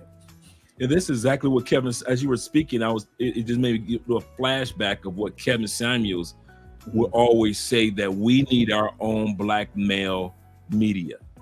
Facts. We need our own television stations, our own television shows. Black women television stations Oprah is not going to create a Passport Bro show and showcase, whether it be a Passport Bro reality show or which this is a good idea. I will write that down. A Passport Bro reality show or Passport Bro interviews. That's not going to happen on the OWN channel. That's not going to happen on BET. Tyler Perry owns it. Even when the white folks owned it, it is not going to happen on BET. So when Kevin Samuels used to say, we need our own black male media outlets, this is what the Passport Bro app is all about. Us having an outlet to where we share not only the fun side in the ladies of our experience, but also us networking together with each other on a platform, being able to get information that I'm telling you guys, this is information on this platform that you won't get anywhere else other than the Passport Bro platform, the app itself. You could find a Theo. There's another Theo out there. Theo doesn't have time for all of us because he's taking care of all you other guys. But there are other guys that are out there trying to help you guys with IT and find jobs online as well. These are guys that are in the app. They're individuals that you'll sit back and see somebody that wrote a book or somebody that created a course or somebody that's a YouTuber. You can ask them questions in the app. So it's these little things that come along with the networking. So it's not just, oh, I downloaded another app in my phone and brothers talking about the ladies. There's so many genres. It is so abstract in this app that you guys could take advantage of it. So if you guys are not taking advantage of the Passport, Aaron, do me a favor. Could you is there somehow that you could put the link in the private so I could put it in the I sure can. Yeah. I was thinking about that before we start the live stream. But I kid you guys now. I'm not upselling or anything. But at the end of the day, I'm letting you guys know that this is one of those tools that you want to have, that I always say, outside of Passport Bros, you ain't got nobody that understands you as a traveler. You can forget that. Your mama barely understand what you're doing traveling around the world. Your baby mama calling you crazy. You could be here spending more money on your kids. My kid's 25. Okay, girl, leave me alone, mama, baby mama. Now, I don't have any kids. I'm just giving an analogy. But my point is that if you want to continue to be motivated as you're traveling or preparing yourself to even to relocate to other countries, you want to be in a network of men that help keep you motivated. That's what WhatsApp groups did for me. I kid you not. When I came back from Colombia and came back from other countries, meeting all these different brothers, and so I'm in a WhatsApp group with these guys, and I'm talking to these guys because the dudes in my barbershop or my homeboys or dudes that I ride motorcycles with, them dudes my dogs, but they don't understand me as a traveler. But the dudes in the WhatsApp groups did. So I can relate and understand to the value of having a place to network when it comes to an app and the Passport Bros. And I'm gonna tell y'all something, I put it out there. If we don't do it, there's gonna be some white boy out there doing it. You know, they will steal something in the New York Minute. If white boys, the only thing white boys ain't stole from us is an Afro pick. If they could have came up with a way to steal the Afro pick, they would have came up with a way to do that. They will steal anything. Shout out to my white brothers, but white brothers, come on now. It's very little in human history you ain't stolen. You tried to steal human history. So they have to a certain degree. They done set up there and changed laws right now, trying to make it seem like slavery was just an upper mobile opportunity for black people. in the state of Florida. So at the end of the day, guys, make sure that you support this app. Let me make sure I drop that in the let me scroll up, get to where you are in the private, get that link, and I'm about to add it for you guys. We're about to go to the next video with our girl Paola Sands, beautiful Afro-Colombian sister from the area of Santa Marta. So just let you guys see what some of the Santa Marta sisters looking like. It's gonna be interesting. Oh yeah, she was on our show about a year ago. She was on our show. I just texted her the other day. I mean, I actually texted her a couple of hours ago and trying to get her back on the show again. Excellent. Because she's been traveling the world, bro. I seen her in Brazil. I was like, okay, that's what's up. Yeah, she getting it in. So let's get ready to go to the next video. It's your boy Kari here, back again with. All right, make sure you guys subscribe to my man Kari in the building. Shout out to him. But we got our girl Paola looking gorgeous as ever. Like I said, these are what women in Santa Marta are looking like. However, it is hot than a mother in Santa Marta. Beautiful. I like it. Have you ever been there, Aaron? No, I haven't. I have not been there. Oh man, it's a really nice, smaller version of Cartagena. If you can get Cartagena without as much touristy and just with local brothers and sisters, but it's hot because it's closer to, it's not just off the Atlantic Ocean, but it's also close to where you start going into the deserts. So you know that desert heat. And yes, Colombia has deserts, guys, just like every other country, major country.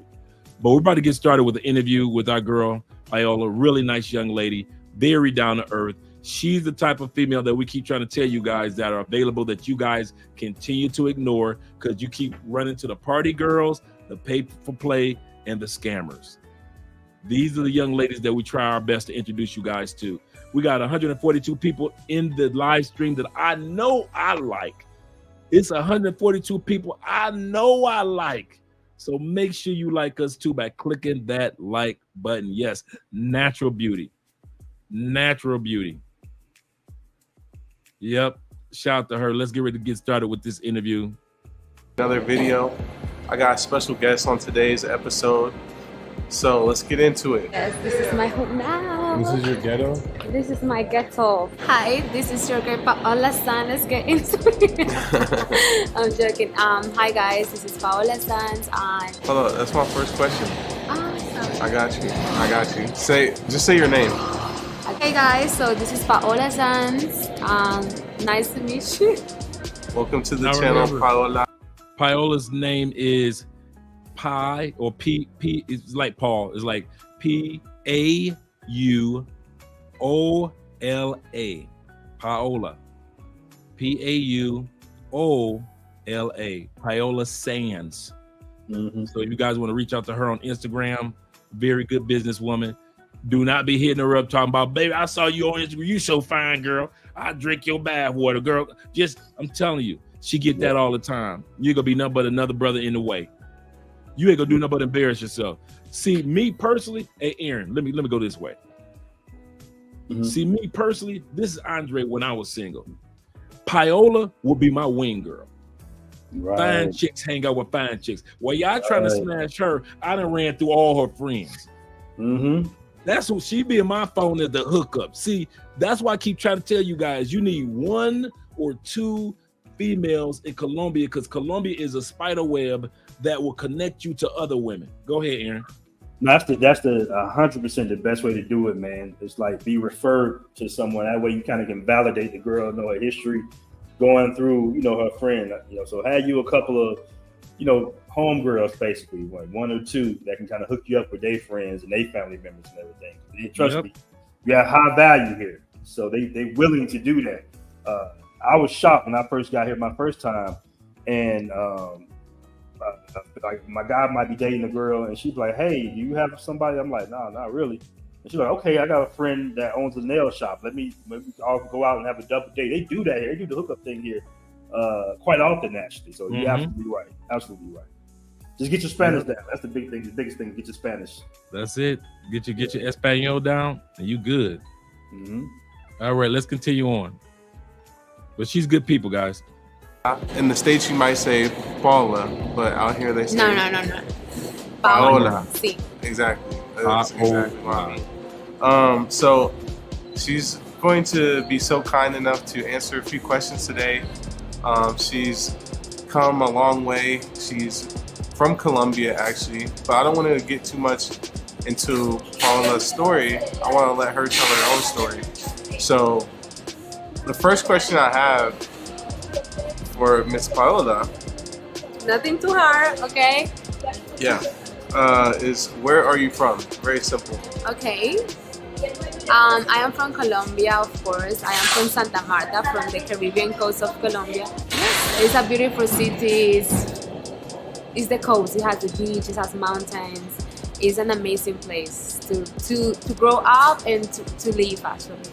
I'm going to stop right there. Just give you guys a little hint of what Paola is describing. She says she's from Santa Marta, and Santa Marta, let me bring Aaron back. There we go.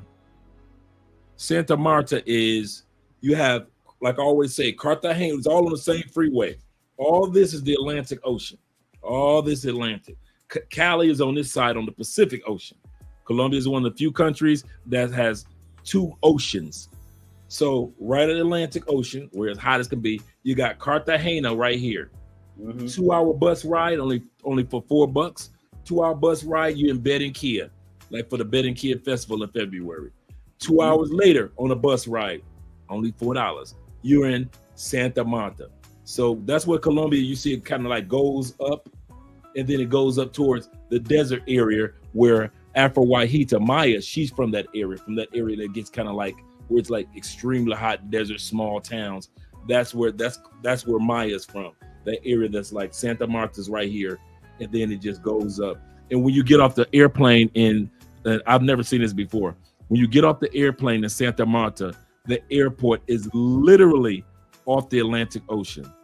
When you walk out, I'm talking about as soon as you open up the doors, walking out, you can walk maybe 30 paces and the whole ocean is in front of you. I've never seen that before. So it just invites you into the city. It's kind of funny. It reminds me of when you first get to DR too. It has that kind of appeal and kind of feel about it because when we were first traveling through DR, it reminded me of that as well. But that's what she's describing. So Cartagena, Barranquilla, all on the same freeway, Santa Marta. Nice. Yeah, a lot of times people will fly into Santa Marta or Cartagena. This how we did it. We flew in for the Barranquilla Festival. We flew into Santa Marta because the flights were cheaper. Barranquilla Airlines they tripled the price. Even though it's not expensive, they tripled the price because February is the Barranquilla Festival. So everybody flies into Santa Marta or Cartagena. So what they would do is party and then take the bus to Barranquilla, enjoy a week there, the festival, everything's fine. Catch a bus back to Cartagena. Like after the Barranquilla Festival, that week after, Cartagena is packed because everybody's leaving the Barranquilla Festival and going back to their hotel rooms that they had in Cartagena. Okay. And what we did this. We flew into Santa Marta, stayed there a week. No, we stayed there 3 days. And then we flew to the Barranquilla Festival, stayed there a week, and then we caught the bus. Then caught the bus, $4 for 2-hour ride. Really nice, huge buses, air conditioned, got the movie screen so you can pick a movie or television show to watch. So by the time you get done with a television show or movie, you're already in the next city. And then we took it to Cartagena, hung out in Cartagena a few days, and flew back home to Cali. So that was a 2-week adventure. This was in 2020, right before the pandemic hit. Oh man. Yeah, it was me, Flyboy Way, Ace Live. Oh man, it was a bunch of YouTubers. My man from the tech show. Man, it was a few. Drees TV was down there. I think Richie. Did Richie come down? Did Richie Rich came down from Roller? roller tape. I think he was down there at one point in time. So yeah, it was really nice. That's what's up, man. So let's get back to the video. But I just want to let you guys get an idea of where she's talking about. Awesome. So you're from the coast, right? Mm-hmm. Would they call you a caleña? Costeña. Costeña? Sí. Oh, Costeña. caleña is Cali. Sí, caleña is from Cali. Costeña means Caribbean. Yeah. I mean, no. Caribbean is caribeña, and then costeña is like from the coast, like your costera. Right, Costeña. off the Atlantic Ocean. Or so thank you for being so kind enough. Today we're going to talk about some topics relating to dating, actually, in Colombia. Everyone's favorite topic, right? I do this a lot on my channel, but it's great to have a female come on and give her perspective so you can hear it from the horse's mouth, so to speak. That's the expression we use. Have you heard that before? No. And all right, if somebody's like saying, like, say your friend says something, and they'd be like, "Oh, so and so said this about you," you'd be like, "Nah, I want to hear it from the horse's." Me. Yeah, I want to hear it from the horse's mouth. Okay. I want to hear it directly from who said it. Okay. So what I'm saying is, like, they could hear directly what Colombian Woman thinks. Vamos. All right, so got a few questions. I'm gonna kick off the first question. Okay. So, what is your preference when it comes to dating? What I mean by that, things like, I already know your preference when it comes to male, female, but you can say that. I'm joking. Yeah, but black, white, tall, short, rich, poor. What's your preferences when it comes to dating? So, my preference when it comes to dating is, of course, men. Black men, I love me a black man. Black men, I love me a black man. See? Oh, wow. Yeah, it's something special, it's something like about culturally connected. The darker the better, or? Yeah, the darker the chocolate, the better it is. No, I don't judge, it's about the power like black men has. And like me, a guy, he doesn't have to be super tall, he doesn't have to be short. I just want a man that make me feel protected. Like a man that I feel protected with, that's a plus. And he doesn't have to be 7 foot or like super tall, like NBA player. It's just about me feeling secure around that man. So before he goes into the next question, I want Aaron to kind of like give his point in regards to this, that a lot of guys come here with the misconception of whatever American women want, that's what women around the world want. Every woman does not want a 6-footer. It's nice to have a 6-footer, but that doesn't necessarily mean it's true, because their dads aren't 6-footers. Am I correct? Super correct on that. Height is like big in maybe all the West, but definitely in the States. But overseas, it's not a big deal. You see it all the time. Like guys and women be like the same height, or just the guy might be just a tad bit taller or something. That's not a big deal. Not a big deal. That's what you know. What it was funny. A lot of conversations I did on Thailand. That was one of the main questions from like a lot of guys that were a little shorter. They'd be like, "Hey man, I'm only like 5'6", 5'4". Does it matter out there?" I'm like, "It's Asia, bro. No, it's like that's the average height." So it's not a big deal. It's not a big deal. No, so all you brothers, like in America, it's like crazy because there's not even that many men in America are over 6 feet, really. So it's like they just have crazy standards, man. I don't even pay attention to it. But I will say this, just a little notation from my player days back in the day, is nothing a woman says is concrete, fellas. Look at their baby daddies. They ain't 6'2", they don't make 6 figures, they don't have 6 packs. So I always remind that. Yeah. Conversation with the nation, man, no matter what they tell you. I don't even pay attention when a woman tell me half the time what she wants. I'm like, okay, that's what you want this week. For real. You might want something different next week or next month. Or you might have a couple of bad experiences with the blankers or the mestizos or the white guys in America. You might come over to the black. It's like, it's flip-flop, man. Any real dude that's had experience with women, he'll tell you that. And I think the brother, rest in peace, Alan Roger Curry, I already knew that, but he had said that in one of his shows. He said, "Man, I'm not going to say concrete, man. Stop taking everything in such a literal sense." Even on the podcast, when I used to watch the Fresh and Fit podcast, I knew they knew the hell they were talking about half the time, because I'm like, man, these cats ain't got no experience. They take everything that comes out of their mouth like in a literal sense. Now, some women, they concrete on it. That's some. But the majority of them, I'm trying to tell you from what I know, from my 40 years of being here, a lot of things they say is not concrete like that. And a lot of times what they want, like you were saying, what they want today at this stage of life is completely different at another stage of life. Yeah. At another stage of life. So, you're right. They change with the wind, man. They change with the wind, brother. So true. So true. We got the black, we know men, and we know the height doesn't matter.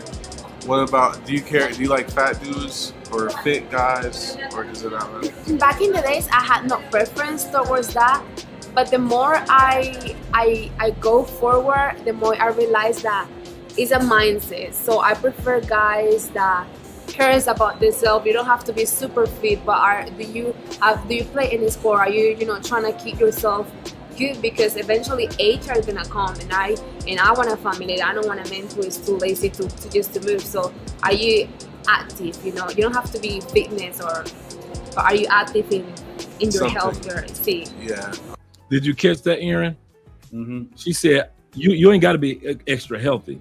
Mm-hmm. She said, but you need to be fit. But check this out. Not because of vanity, not because you're gonna look good with me, but this is the part I want you to see that you caught. She said, because eventually we're gonna have a family, and I don't want you to be lazy or too weak to be able to take family. Guys, we continue to emphasize that Colombian women, no matter how hot and sexy they are, this is a gorgeous sister. Once you go on her Instagram, you'll see this sister has been around the world and back. Believe you me. And the first thing came out of her mouth, not because I need my man to look sexy for me, but because we will eventually have a family. Andrea, my wife, is the exact same way. She talks about my health because of family. And so if you guys don't understand that, that's because we've had to deal with that being vain and look got to be the most handsome dude, and you got to fit a suit just right, or you got to wear a t-shirt just tight, or with the United States, you got to wear your sweats just right. But at the end of the day, in other countries, there's an end game, and that's what Aaron was saying a few moments ago.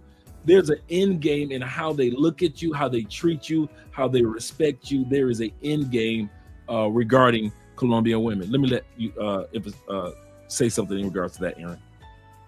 Yeah, most definitely, man. You want to, they're not looking for guys. In Brazil's a little different because it's a beach culture, so you got to be in shape in Brazil for the most part. But they're not looking for guys, to be WCW out here like that, man. Just, I was telling my Spanish teacher that girl you saw in the video, Maria. She was like, Aaron, you're getting old. You shouldn't be out there playing basketball like that. Like, I'm like, come on, man. I'm still a man. Like, I ain't that old. Like, I still got to stay active. Man. I love playing basketball. Right. That's what keeps you. It's good for men. Yeah, not only just in shape, but it's good for men to be around other men and get a little physical every now and then. Keep you sharp, keep you on your toes and everything. Anybody know play basketball with me in Thailand? I'm with the Charles Barkley Bowen out there. So right, like old school Shaq. Well, yeah, basically, right. So yeah, man. But yeah, you ain't got to be in the gym 6-7 days a week and be a bodybuilder and nothing. Just try to eat healthy. And the good thing about here is way easier to eat healthier. And that's the main thing, because you can't out-train a bad diet, right? So my refrigerator full of vegetables and fruits and everything. And my girl kind of kicks daily for the most part, and she fixed all these healthy dishes and stuff like that, man. So that's another beautiful thing about being in Colombia, that they still have the seeded fruits, fellas. That's real important. So yeah, that really is. Yeah, and but make your final point. You're absolutely right, man. When they're dating you, they are looking more towards long term. And that's a big difference between the hookup culture that we have in the States and what they have here. They're looking at stuff like that. Like, okay, this guy take care of himself. Does he have good hygiene? Does he smell good? Does he talk to his mom at least once a week? They're looking at all types of stuff that normally, a lot of women in the West wouldn't be looking at. They kind of looking at like, okay, is he going to pay the light bill, the power bill? Is he going to pay my car note? Is he going to pay my insurance? That'd be on the first date. Nowadays, it's like, cash out me before I even get to the first date. what I'm hearing from some of my young guys. I'm like, damn, you got a cash app her? You know what I'm saying? That's Before you sad. on the first date now, like, damn, delete cash app, man. That's, you know, back in our days, you know, in our everyday days, we had excuses. You know, I'm sorry, baby, I can't, you know, I ain't got no cash on me. I can't see no money right now, you know. But now it's like that cash app and PayPal. They be like, you pass cash free PayPal. If you really want me, you cash app. You're like, you'll send me 500 in cash app. You send me 2,000. I'm like, listen here, I got a passport. I ain't gonna see a damn thing. I was watching this video on Instagram, bro, of a guy going into a store. I guess he's like an older guy, kind of like us, right? And he was with a younger girl. And he walked in the store, and she was pointing out the weaves, and the woman was like, "Okay, here you go." She gave him the girl her little weave and whatnot, and she was like 500, and the dude was just like 5 what? 5 what? I'm like, yeah, brother, you know that like that yaki that's expensive nowadays, bro. A horse yak, yep. Yeah, man. Yeah, that's serious. Shout out to I got another entrepreneur on the app. He doesn't post a lot of stuff, but he has a whole factory over there in India, bro, with the hair. He's in the passport, bro. I love hearing from brother because he moved to India. He learned the language. He started, not to go too off subject, but he started a factory. And to me, that's what Passport Bro is all about, taking advantage of the opportunities that you have overseas. You know, so he's gonna make a lot of money if he's not already making money, you know, over there, because he shows videos on his Instagram page of the women really just cutting off their hair and just banging it up and sending it over. Wow, that's what's up. Yeah, man. That's what's up. You know what's funny, man? Apologies, I'm not trying to. No, go ahead. Like my plane, brother. But I remember back in my early 20s, it was a guy that was cool with my best friend, and him and his father had a company in China with like belts. Like they would manufacture the belts in China and sell them, of course, in America and stuff like that. And I just thought that was so cool. Then he ended up opening up a club that looked like an airport hangar or something like that over there in China. And I was looking at this, I was just like, we can do that? Like, you know, I'm like, wow, that's just, so that kind of sparked my interest even back in 2006 and 7 and 8. Like, brothers have been doing this for quite some time, man. And it's just interesting now to see it come full circle that, like, okay, we know you got the guys that weekend warriors that go out there, they just want to have fun. You're going to have that, you know, and they're entitled to that because women do the same thing, brother. In Jamaica and Punta Cana, they do the same thing. But you do have your individuals that see, like, okay, you got manufacturing over in the DR, you don't have to pay no taxes over there in the free zone. You know, my guys Kobe with the cigars. You got manufacturing here, right in Medellin. They do a lot of leather and stuff like that. And guys see this type of opportunity. They say, you know what, green light. You know, maybe I can, you know, invest some money out here and sell my products back in the West, right? And that's what the Passport Bros app resourcing is all about. You know, you have guys networking. You know, I was supposed to do these, you know, events, and I slowed down on doing my events because I was like, you know what, man, I kind of want to I want to make it like a private event. You know, just got other entrepreneurs, other businessmen. They're just trying to invite everybody. Just to invite the guys who really trying to make moves and power moves and just, you know, connect everybody. Here's a Brazilian lawyer. Here's a Colombian lawyer. Here's a Colombian real estate agent here. You know, here's my brother that owns 48 Airbnbs. He can put you on. Here's a banker over here. This guy's over here in Thailand. He has a club over in Thailand. We used to have weekly meetings in Thailand at the it was the Maju Bar at that point. Now it's Golden Tiger. But they was having weekly meetings on how brothers can get together and invest in something and make money and do what all the other ethnicities of men are doing in these foreign countries. Yeah, I'm actually thinking about you know, a partner of mine have been trying to get me off into the coffee business here in Colombia, the export. And so I'm so late on the coffee because I don't drink coffee, brother. Apologies for interrupting you, but I had some coffee here, and I was just like, what? I was like, this is coffee? Like, this is the best coffee I ever had in my life. And I didn't recognize that Colombia is like known for that, right? So yeah, you're right. I didn't mean to interrupt you, but coffee is like, I didn't think you could actually. I'm not a coffee entrepreneur like that, but I didn't think coffee was just like that, could be that good. Oh yeah, definitely. let's get ready to go to the next part of the. I mean, the you know, listen to a little bit more of this interview with Paola. Okay, got it. And then rich or poor? Is that Definitely. Oh, that's a hard question. It depends.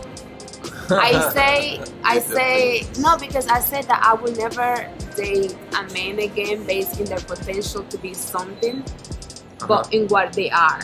And I don't mind a guy who is broke now if he has like super great plans, but there's still a risk. I don't know if those plans are gonna work out. Right. But if it's about your mentality, because if you have mentality, you can make money regardless. Being broken and being poor is different, because if you don't have money right now, okay, maybe, you know, I can date you, but do you have something going on in your life that is gonna better your life? But if you're just like poor mentally, that you're too comfortable, just by the day-to-day check and like you don't have any plans, no. What about the? Before he goes into the next question, we're gonna emphasize in regards to what she just said. She said, "You ain't got to be rich, player." You know, I'm paraphrasing, but she basically said you could be broke as far as not having money. But she said, "I don't want a man that's poor mentally, that's lazy, that's not going after something. You happy with a regular paycheck, 9 to 5 in it." She said, "I can't do that." Like I said, if you guys go to her Instagram, you can tell that she ain't a 9 to 5 chick. She ain't built for 9 to 5. My wife ain't built for no 9 to 5. A lot of the women that you dealing with in Colombia, the good women, you're gonna realize that they only doing 9 to 5 because they have to for now. But many of them are starting small businesses here, small businesses there, starting to do little things online to get from up under that 9 to 5 umbrella. So it is that they expect for you to get to the point where you're making money online, for example, or you're creating something. For example, what makes Aaron a high value man here in Colombia is the fact that he has created this app, created this brand, created this you know, this group for us to network, his YouTube channels, his other business ventures. That's what makes him high value in Colombia, not just the amount of money you have, but the mindset that you have, that if everything is lost, I'm gonna say this again, Paola is the type of woman that if guys like myself, and my wife is like this too, if we lost everything, our minds and our knowledge and our experience, we gonna get that back in about a year or two. Ain't gonna be no giving up on us. If everything was wiped away, we had to start from scratch, and we only had the knowledge in which we've acquired when it comes to business and marketing and networking. That's all we need. That's what Paola is saying. She's not saying for you dudes that got a few dollars and shoot, I can get a woman like that. Many Colombian women are more or less like, what's your mind like? Because if you lost your money, are you gonna still be able to pick yourself up with the family if you're married to them or in a strong relationship with them and keep the ball rolling? And some dudes, Aaron, they need a paycheck because they don't know nothing about keeping the ball rolling. Facts. All facts. Yep. So let's get. And so I'm glad that in that part she says, I don't have a problem with being with a poor man if he's going after something. You know, if he's reaching after something, he's a type that doesn't have a poor mentality. And let's go back on that. I want you guys to see that part again. But in what they are.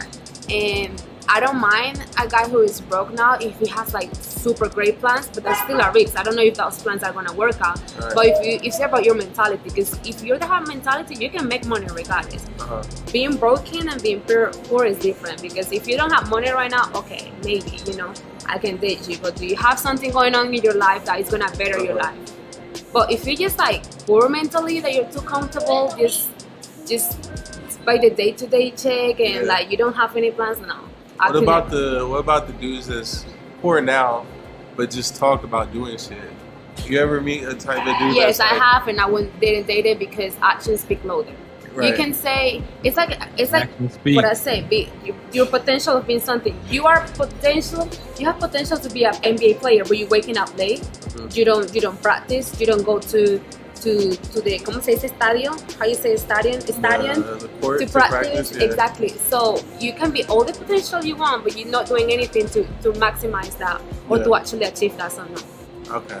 Yeah, I had to ask because a lot of dudes be like, yeah, I'm poor now, I got dreams, but yeah, everybody has dreams. I wanted to be a singer and I am not. You gotta see something. You gotta see some progress. Yeah. Okay. So the next question, what are the biggest pain points for you when it comes to dating here in Colombia? Ooh. Now, you primarily date in Medellin, I assume, but maybe, you can mix in all your experience. So I date foreigners, right? I like other cultures. I date men from other cultures. So the problem with that, I would say that it's like a pain. What was it, the word you used? Pain point. A pain point for me is that normally gringos think that because I am Latina, they're gonna save me, or I'm looking for their money, or I'm looking for this stuff. Of course I want a guy to spoil me, like every woman wants that. It doesn't matter how much money you have. I want a guy to take care of me. I want a guy who takes me on a date on a nice restaurant.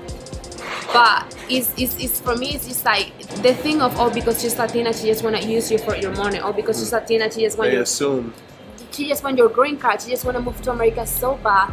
And they come to you so skeptical because what they heard before, that they don't give their max. That's another thing. Like if you start like trying to date somebody and you're not giving your max just because you're afraid of that, like that's not nice. Because you feel like you might be used by the girl. So you're saying dudes will hold back. I'm not saying it doesn't happen though. I am not, just because I'm not like that, I'm not saying it doesn't happen, because of course some a lot of girls use guys, and not only gringos, even a Colombian guys, even American girls. Exactly. There is a lot of even gold diggers in America too, in America and in Europe, everywhere. But then just the fact that you think because I am Latina, I'm gonna use you to better my life or just save me from being poor, that's not true. At least we're gonna stop right there for a split second because she gave a lot of information, and I want to hear what Aaron has to say about this as well. She basically said that, listen, all women like nice things, no matter where you go in the world. You can get that. I'll tell you guys, I'm an advocate of hypergamy. Just in case you guys wondering if I'm a hypergamist, yes, I am. I believe that go out there, bust your butt as a man. If you want to be high value, like Kevin Samuel says, do what you got to do. I'm not a fanatic of 50-50. No, I'm not. I definitely am not a fanatic of 50-50 if I'm not in the States. How do I look asking Andrea, who's making pesos, to go 50 with me and I'm making dollars? Mm-hmm. My money is worth 4 times as much. That 50-50 race ain't even fair. Mm-hmm. So to be in most countries, if you're $50,000 a year online, most countries, most of the women you're gonna meet can't keep up with you. Even if you meet a female that's an attorney down here, she only makes 37. Aaron, before you came on, I was telling guys about, I just looked this up a few days back, that the average Colombian doctor, accountant, attorney, congressman, as well as the other than the president, I forget the president's numbers, make on average under $40,000 a year. Mm-hmm. All the Colombian senators, all the doctors for the most part, not all, but many of the doctors for the most part, many of the accountants and many of the attorneys here in Colombia don't crack $40,000 a year. So if you making online more than $40,000 a year, you making more than all the high professionals that's walking around this country. Even though they still drive Audis, Mercedes, Corvettes, nice vehicles, the Lexuses, they still drive all those nice vehicles here. But it's not even a fair fight. So when she sits back and say, yes, every woman wants that. But not every woman is I'm putting old school saying, is a sack chaser. Not every, for all you Detroit boys, not every woman is out there trying to use you. And she's saying, you dudes come down here to Colombia, and I'll put it in Andre's way. You guys scary. You guys scared to get on the roller coasters of life. And I understand, I got you. You've been burned a lot of times when it comes to your money in the United States. And you've been burned in the United States in a country full of obese women. You've been burned in the United States with women that wear weaves and yak hair. You've been burned with women that got the cumbrellas eyelashes. You've been burned by them women. So when you come to Colombia and you surrounded by natural beauty, in many cases, own hair, if they got weaves, it sure look good. Good bodies, going to the gym, wonderful accents, and so now you scared. Can we be real as men? A lot of you dudes are scared. That's why y'all sit back and say, oh man, she out for the money. That's your scapegoat. She should be out for the money. And if she out for the money, dude, the percentage of your money, if you spent, let's say you spend 25% of what you make on dating, you still got 75% to invest. So my point is that you ain't gonna spend 25%. But what I'm saying is Colombian women don't know that your 50,000 could change her life. They ain't looking at it like that, dog. And like I like what she said. Yes, there's some women out there that are gold diggers. No matter where you go in the world, there's a woman that want to get your dollar. Right. And like she said, remember, Kevin said this to us. Women want 3 things from a man, a high value man especially: protection, provision, and problem solving skills. Protection, provision, and problem solving skills. And many of you, when it comes to provision, you don't realize provision can not only be economics, but can also be advice, direction, leadership. I kid you not, the greatest compliment, Aaron, my wife ever gave me before I let you speak, she was on a live stream on her channel. And she was just talking about a topic. And then she said, well, my mentor, Andre, blah, blah, blah, blah, I kept going. Dude, I'm in the other room watching the live stream. And it just hit my heart. All the compliments my wife give me all the time. When this woman said on a live stream, subconsciously, well, my mentor, Andre, says, boom, boom, boom. I'm like, I'm my wife's mentor? She said, your boy has a mentor? A provider. Right. It's not just about the economics, guys. So if that's all you can bring to the table, I don't blame your ass for being scary coming to Colombia or going to Thailand or going to Mexico or going to Brazil, because all you got to offer is money as a provision. Remember, problem solving skills and protection is what they expect as well. Let me let you speak on that, Aaron. No, absolutely, man. You have to communicate and see exactly what that woman wants within a relationship. That's why one of the questions is, what do you want? We ask the girls in the interviews, like, what are you looking for in a man? What do you bring to the table? Is it equal balance? You have some women that want to go, they want to work and, they want to help you with things around the house as well. You got some women that don't want to work, you know what I'm saying? That just want to be, stay at the house. They don't really have that ambition to be entrepreneurs. They want you to take care of everything. So you got to decide as a man what you're comfortable with. I think we had like a big debate in the Passport Bros community about definition of simping and all this stuff. But what it is really like grown man business. You got to understand that relationships are business at the end of the day, whether we like to admit to it or not. And I think a lot of guys are hanging on to that R&B days of the West and everything, I'm gonna get a woman, we're gonna go 50-50 and all that. It don't work like that in some other cultures, man. You might have to be, like I said, you got to be what you're comfortable with. Some guys are comfortable with paying all the bills, being the dumb head of the household. Some guys, I know guys like this, back in America, who wife might be a banker or a lawyer, and they kind of, caretakers to a certain degree. The D-Wades. Right, yeah, they don't really run the house like that. And, some guys are comfortable being taken care of, but when major decisions are there, they're not making the major decisions like that. Like they are technically the female of the relationship, whether they like to admit to it or not. So you got a lot of guys that see that and they'll call it, oh man, you a simp. You pay all the bills and stuff. You a simp, bro. My wife do this, my wife do that.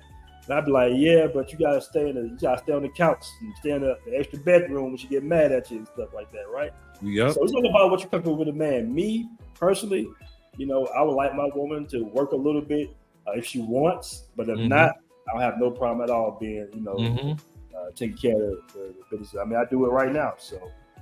Because they save you so much time behind the scenes. That's the other part that guys don't realize. See, when you live, come on now. Like, man, come on, like, bro, like, yeah, you gotta. It's good. I put you that way. Andrea saved me so much time behind the scenes, dude. You just do not know. Little things that Andrea takes care of behind the scenes. That's why I always say I'm the leader, she's the manager. Because Andrea manages, I might be the owner of the team, but you better believe Andrea is the head coach, the defensive coordinator, the offense coordinator, and she could tell me, okay, no, the team is doing this, that, and this.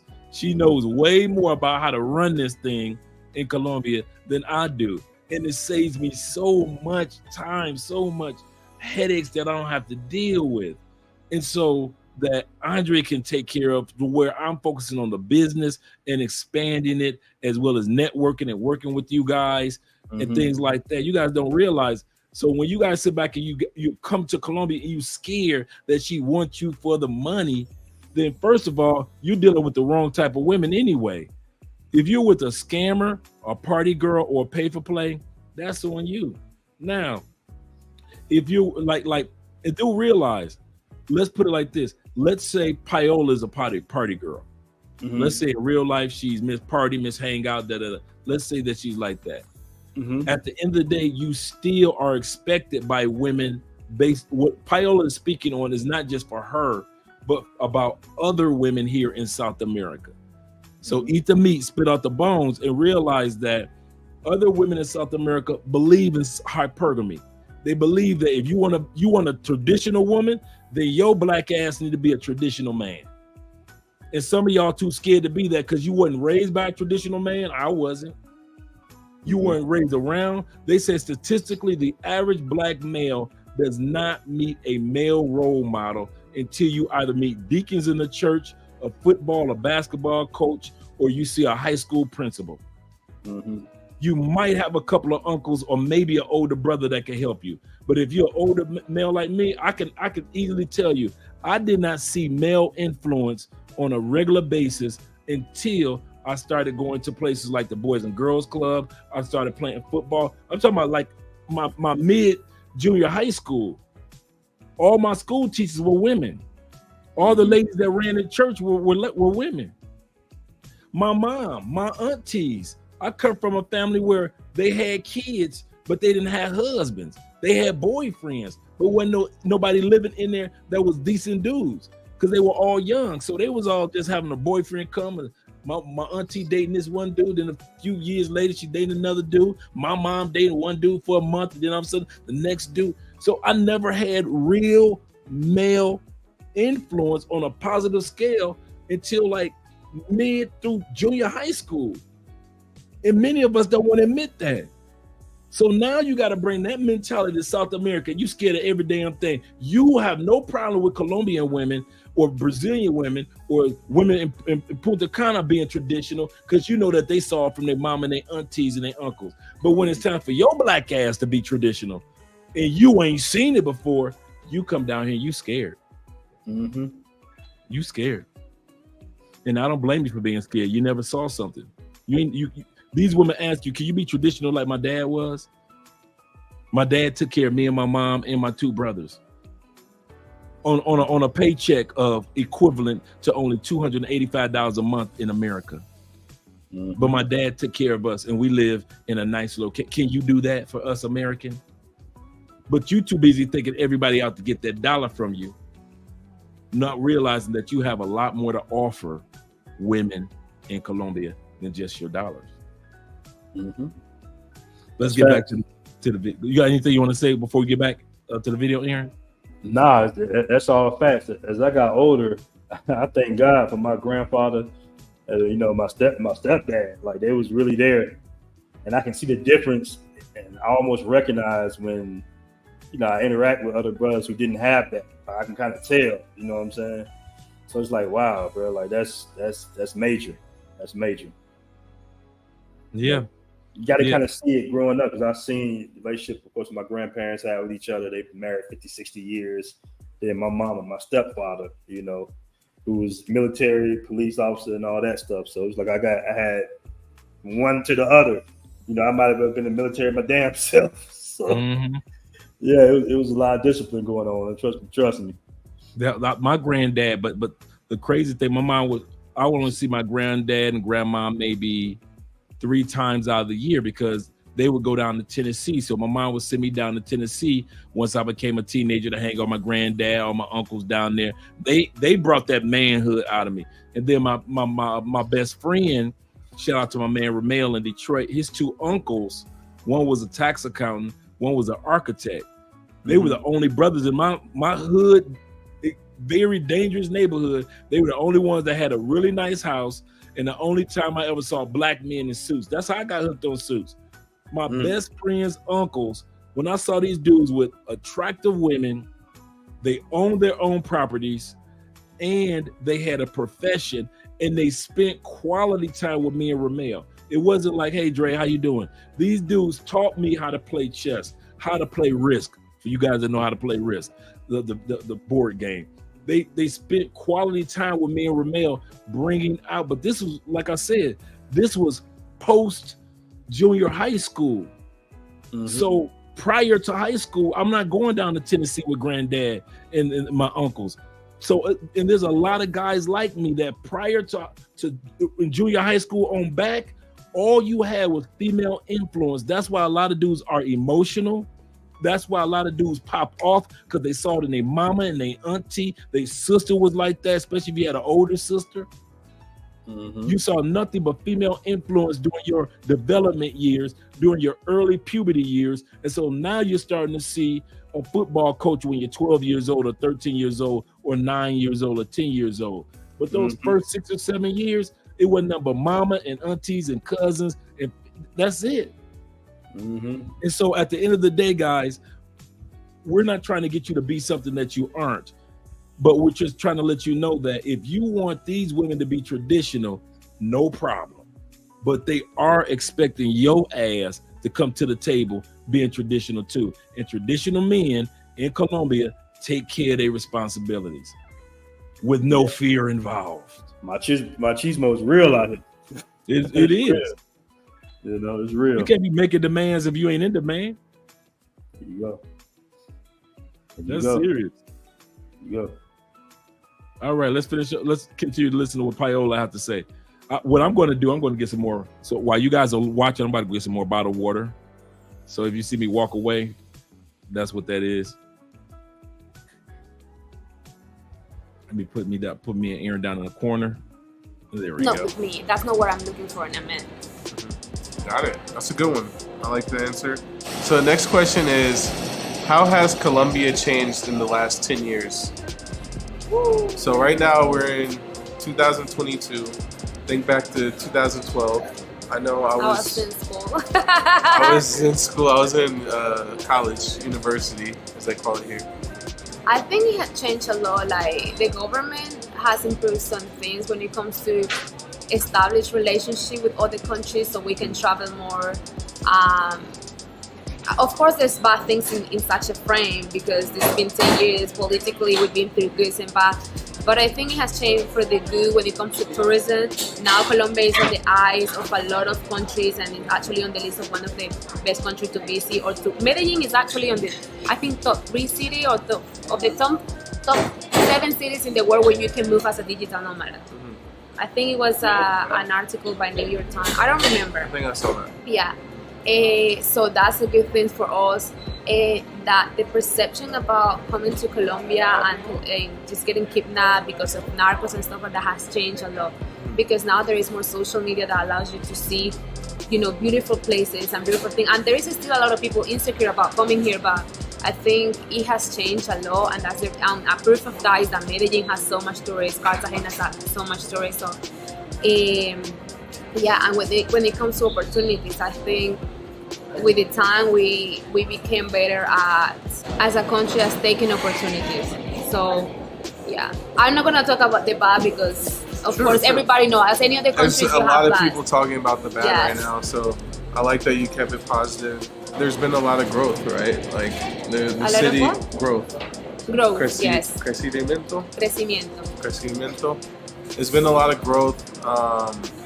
With growth, you have growing pains, but the payoff from the growth is worth it most of the time. At least we hope. And like here, I know for a lot of the Colombian people, there are more opportunities to make money, to improve their life. They have more connections to the internet now. Like the internet changed it. I completely agree. Yeah, I completely agree. I believe that every transition when it comes to economy or politics is bad because of course transition has changes and changes have like good and bad. But with the time, just what you mentioned, with the internet or us being allowed to have so much access here in Colombia, remote jobs, now there is such a thing as teleperformance or like a call centers where you work for American companies. That wasn't possible back in the days in 2012 or before 2012. So that's a growth and that has created also more opportunities for the people to work, to, oh my God, I cannot do this, I'm not professional, but you can learn English still and get a job in a call center and it's better paid than actually being a teacher in a school, So, yeah. Interesting. Hey, the future is now, right? The last question is, what would be your advice to someone that is between 20 and 25 that just moved to Medellin? Now, they could be Colombian, they could be gringo from America or from wherever, but they're 20 to 25, and I want you to give advice to a female and to a male about dating here in Colombia, in Medellin. Okay, for the young girls out there, I really want you to don't let a man use you, and it can happen, because you're so young, the men want to take advantage of you. So just like China as a woman, and this is not feminism shit, but like try to be your better self, because the better you are as a woman, the better men you attract. Because that of just like be waiting for a man to save you, it's okay. I mean, if you want a career, do it. If you want just a family, do it. Whatever you want, do it. But in that process, always be busy about yourself and bettering yourself, because the better you are as a person, the better you attract. I like that a lot. That's true. Like as a dude, if you see a girl that she's working hard on herself, whether she's being a model, whether she's being a musician, or whether she's being a mom or wants to have aspirations to be a mom, it is very attractive to see someone that's very serious about whatever it is they want in life. Yeah, be very conscious. Those girls out there have to be very conscious, because if you just get so used to not doing anything and just depending on any man, I mean, I don't say depending on a man is bad, but if it's the right man, it's okay. But then when this man leave you, you're gonna be trying to look for any other man just to take care of you without no filters, and that's not good, So a lot of people would say this is feminist, but it is not really, because if you as a woman have the ability to, if you leave me now, I am okay, then I still have the chance to find another good man into my life. And now if you get married and we have children, so of course if I don't have to work, I don't have to work, it's not a big deal. The big deal is about, can you take care of yourself while you're single? Because a lot of women run into wrong relationships, bad people, and people like all type of shit just because they don't know how to take care of themselves financially. And that's a big thing in Colombia. Yes, because also the lack of opportunities sometimes like bring you to do that, So yeah, my advice for girls, young girls, is girls, take time to better yourself and put yourself in the position where you can be good by yourself too. I'll add on. We're going to, before he gets started, we're going to unravel what she just mentioned. She just mentioned that, there's nothing wrong with having a man taking care of you. That's all fine and dandy. Every woman wants that. But if he leaves you, you don't want to be left high and dry. She said, because a lot of Colombian women jump from bad relationship to bad relationship because the dude got a few dollars. This American dude or this European dude got a few dollars. So they like, listen, I'm going to keep kicking it with these foreigners because I ain't got nothing else to lean on. That's another thing why I keep saying, dudes, get with you a nice, sexy nerd girl. Get with you a girl that got something where she's like, I'm going to school, or I got me a nice job, or I'm starting a small business, or I'm working online, like she just said. A lot of Colombian women are starting to teach Spanish online, for example, to where they couldn't do that before. So they're making more money, like she said, than teachers that are in the schools. Get with these women, guys, because these women, I would rather have a woman that has the potential that if I'm not around, she can take care of herself. But to have a woman that, you know, she done been with this party dude and that party dude and that party dude, because she ain't got nothing to offer herself. Therefore, she ain't got nothing else to offer you but her body. What do you say about that, Aaron? Absolutely right, man. 100% correct. You know, you kind of want a woman that can, you know, hold her own if needed, especially if you get sick or something like that. So, you know, your right. So most definitely, man, she's absolutely right in that assessment, and she's right about the other thing too. Like, it is somewhat of a lack of opportunities in some of these other countries. It's not like in America where it's actually what's not employee search, a shortage of. There's a lot of jobs available, but a lot of people not working no more in America. Right. So, right. Yes, it's a little bit of the opposite, but she's right. She's absolutely correct. And Black by Design says, he said, what's her YouTube channel? Paola, I don't think Paola has a YouTube channel. I think I was on Instagram. I know she's on Instagram, and she's very heavy on Instagram and TikTok. On TikTok. So you can find her on TikTok doing a lot of videos. You can find her on Instagram, but I don't think Paola has a YouTube channel that she, you know how some people have a small channel, but they haven't done any videos at all. I think Paola's in that position where she's just comfortable right now with Instagram Reels and TikTok Reels. Yeah, but she's a very, very well-rounded, very enlightened, very educated a young woman that that is an example of what you guys should be looking for as far as ingenuity. Now, some of you guys might know Paola personally. You might be able to say, well, I know her and I see her at the party and I know my boy, and my boy used to mess with her and she was could be. But the one thing that I noticed about Paola from following her the last year, she's a young woman that has ingenuity. She's trying to accomplish something. She's going after something. Ambitious.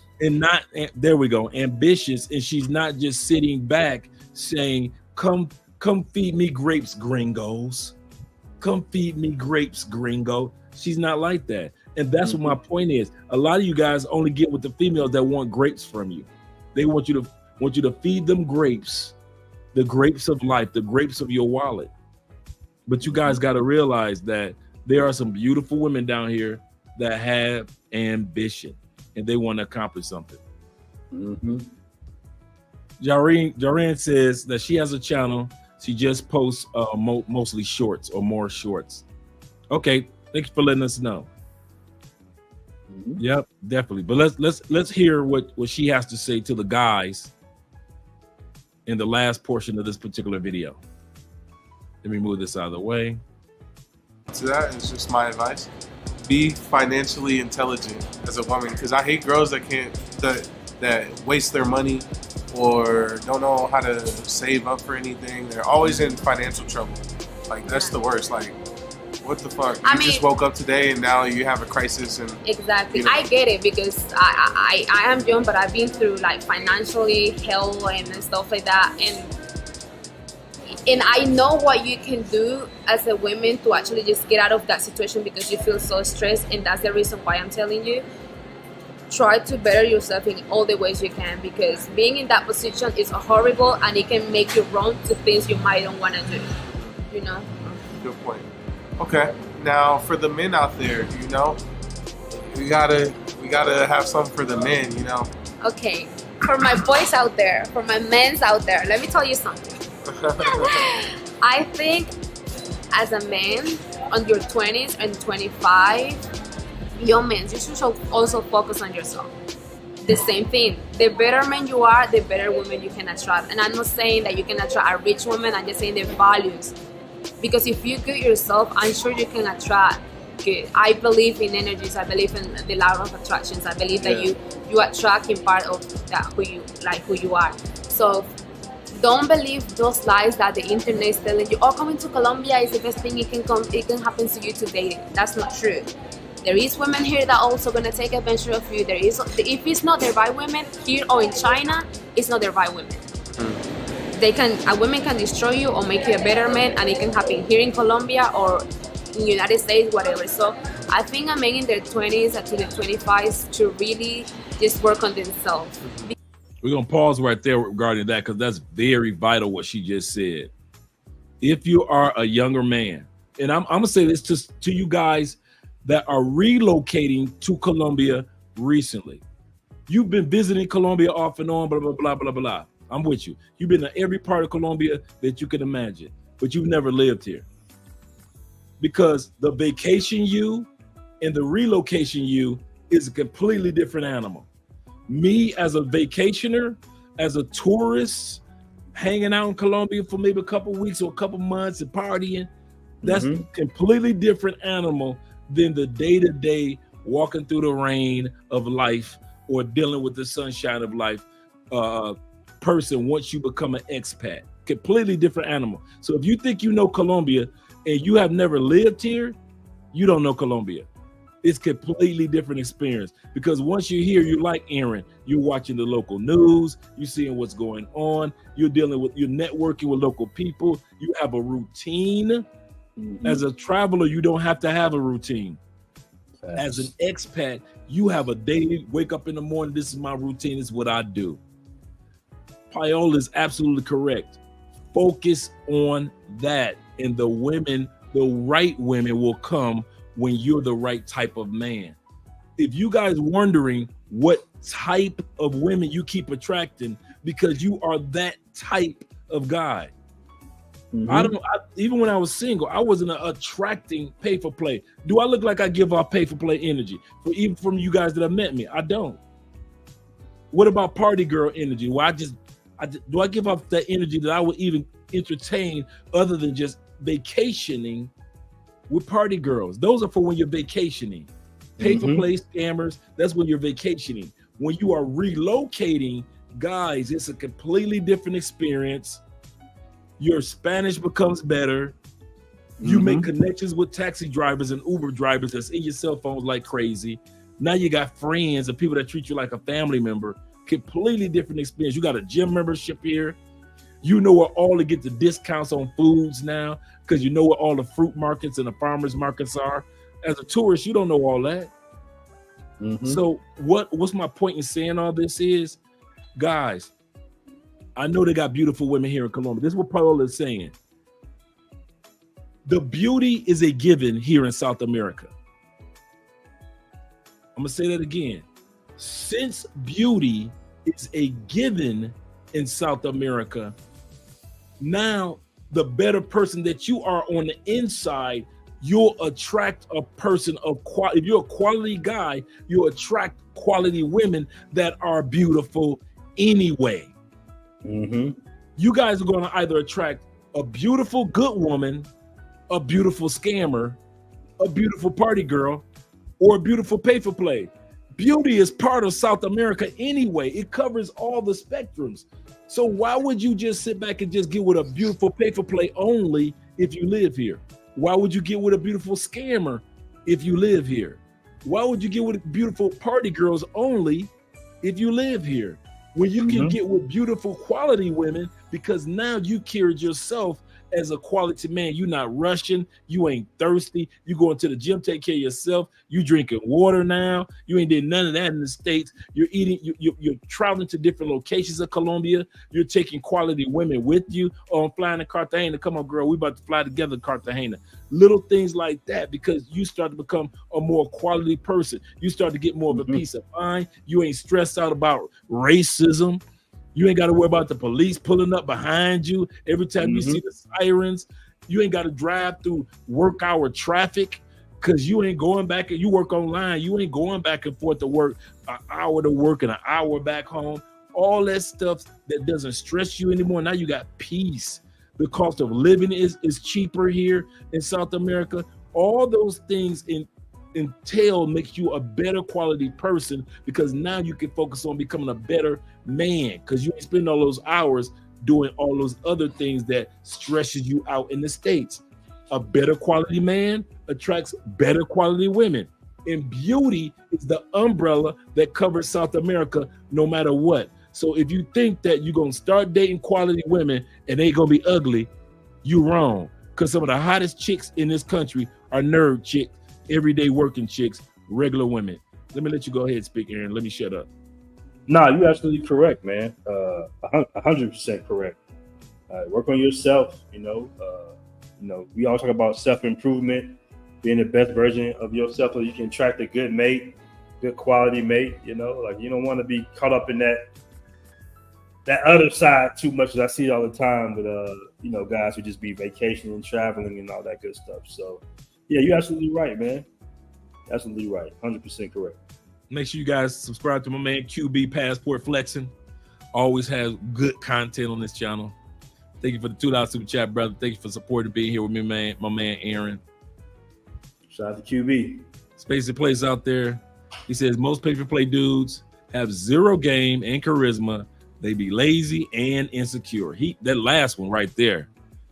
That last one. Most dudes, I kid y'all not.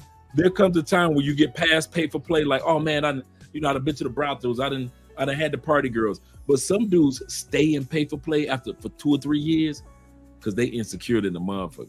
And it's like I said in the last live stream, you weren't here, Aaron. I said there are brothers in Colombia that it scares the shit out of them to walk up to a woman in a grocery store or to walk up to a young woman in a mall. That is so freaking scary that they stay in paper play for 6, 7, 8 years because they know that atmosphere and they know that all it takes is $1 to get that woman. But to actually walk up to a person and network, this dude's that man frightened like a motherfucker. They scared to walk up to them fat ass women in the States. Could at least long walk up to some of these gorgeous women here in Colombia or in Brazil. Facts. That's crazy. He say definitely different. A lot. At least got my Colombian family for support when I'm down there. Absolutely correct. Absolutely correct. He said they don't want to. And they don't want to put the work in to improve. And that's what Paola is talking about in the video that we're going to get back to. Put in the work. You live here now. You have the time to put in the work now. You have the time to go to find out where the basketball courts are if you like basketball like Aaron. You have the time to, if you want to take cooking classes, you've got golf courses down here. You got amazing fishing down here. If you just want to go to the small towns, you can do all that. You got snow-capped mountains if you're a person that like to go into the snow in the winter atmosphere. You've got cities that are an hour away from each other and the flight's only like $65 to $100 round trip. You can do all that down here. So Paola's correct. As you improve who you are as a traveler and as an expat, the universe is going to give you who you actually are, because like attracts like. Like will always attract like. That's why I keep trying to tell y'all guys, it's not a coincidence that I've been dating a certain caliber of women. When I got serious about me in Colombia, a certain caliber of women came to the level of man where I was, and that's what I married, because she came along with all those other type of women that fit the criteria of who I was and who I was carrying myself as here in Colombia. But if you're a party boy, I promise you, don't worry about it. That's all you're gonna fucking attract. That's all you're gonna attract. It's gonna always be enough scammers, enough party girls, enough pay for play to go around, because that's how they look at you. Facts. And me and Aaron see that shit all the time. Nobody evolved. Aaron is not the same Aaron he was when he first got here. I'm not the same Andre what I was when I first got here. Fall into your routine, like you said. Yeah, get that routine. That's my number one tip when I doing consultations. Bring your routine with you. let's finish off with because they're too young. I mean, of course they want to play. I mean, a man is a man. They want to play. They want to meet girls. They want to feel like they can do it. They want to flirt. Yeah. Of course. But don't let that be your purpose. Don't let that be your what takes all your energy. Because then you're gonna get to your 30s and you're not gonna have going on, and then you're gonna end up with a grown woman too, because you can't provide, you didn't get your shit together, you have nothing going on in your life, and you're just gonna be a lost man in your 30s. Nobody wants to be that. All right. Well, thank you for your honest answers there. Follow me on Instagram. Follow her on Instagram. Drop your Instagram. I'm gonna put it on the screen too. But follow me on Instagram for more tips. Yeah. There we go. Yeah, no, she's a great person. Like, so we got Paola _Sands on Instagram. So don't forget about the underscore, guys. Actually, I wouldn't be I would tell you guys, if you really wanted to just talk to a girl and get a girl's opinion, to hit her up and, you know, get a consultation with her. Like, you know, be proud to pay and, you know, get an hour of her time and everything. So I do consultations, but also I have a company that is for tourism and outsourcing. So if you actually guys are coming to Colombia to get your teeth done, to do anything like medical tourism, or even just like with groups of friends and you need consider private transportation, security, everything, I got you too. And obviously she speaks muy buen inglés. It's not perfect, pero you have like an Australian accent. You have like a British Australian accent. Because I learned English with British people. Yeah. Pero I can be anything. I can be American. Yeah. I'm joking.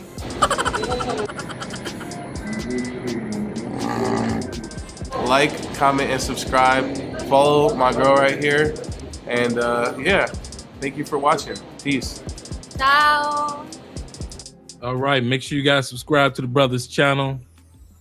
Kyrie HQ is his YouTube channel. Make sure you guys subscribe and support the brother. Yeah, I just got on him a couple of days ago. I did a consultation and the guy had told me about his channel. I was like, okay, check him out. Yeah, good young man. Good young man. Especially, you know, representing those brothers that's under the age of 25 and that ain't no fuckery.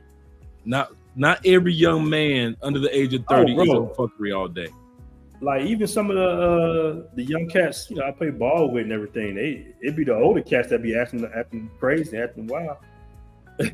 Say that again.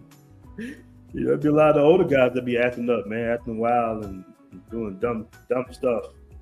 Yep. You know? Yep. Yeah, man. Yeah, brother. And the funny part is, as you say that, I was thinking, it's rare that I've heard somebody under the age of 25 that got drugged and robbed. Usually it's the dude that's over 30 years old. Yeah. Usually it's those of us that's supposed to be grown in the mug and supposed to know better, and we're the same one that ends up DOA in the morgue in Medellin. Unfortunately, man. Unfortunately. That's older dudes, yeah. Sadly, so yeah, they're absolutely correct. I'm glad that you guys on the live stream made it here this evening. This is a great topic to let you guys know what Colombian women are really looking for in a man and what they're really looking to give a man. I like what one woman said. She said, I want to give unconditional everything. In the interview, she said, I want to give unconditional everything. You can't get any better than that. What you bring to the table? Unconditional everything. Everything. Hey, part 2 coming soon. Part 2 coming soon. Yeah. Be ready for that part 2. I'm waiting for that part 2 to drop as well. Yeah, probably like tomorrow or something like that. Finish it up. He said, if Nicki Minaj drug and rob men, it's okay. If you as a man do that, Bill Cosby time. Crazy. Yeah, in the States, yeah. Crazy, man. Crazy. Yeah, but great show, brother. That was a classic. That was fun, man. Guys, we're up out of here. Aaron Andre classic. Oh yeah, another one. I gotta get you on my channel, man. Anytime, man. Anytime. For sure, Anytime. for sure. I'm back in Colombia.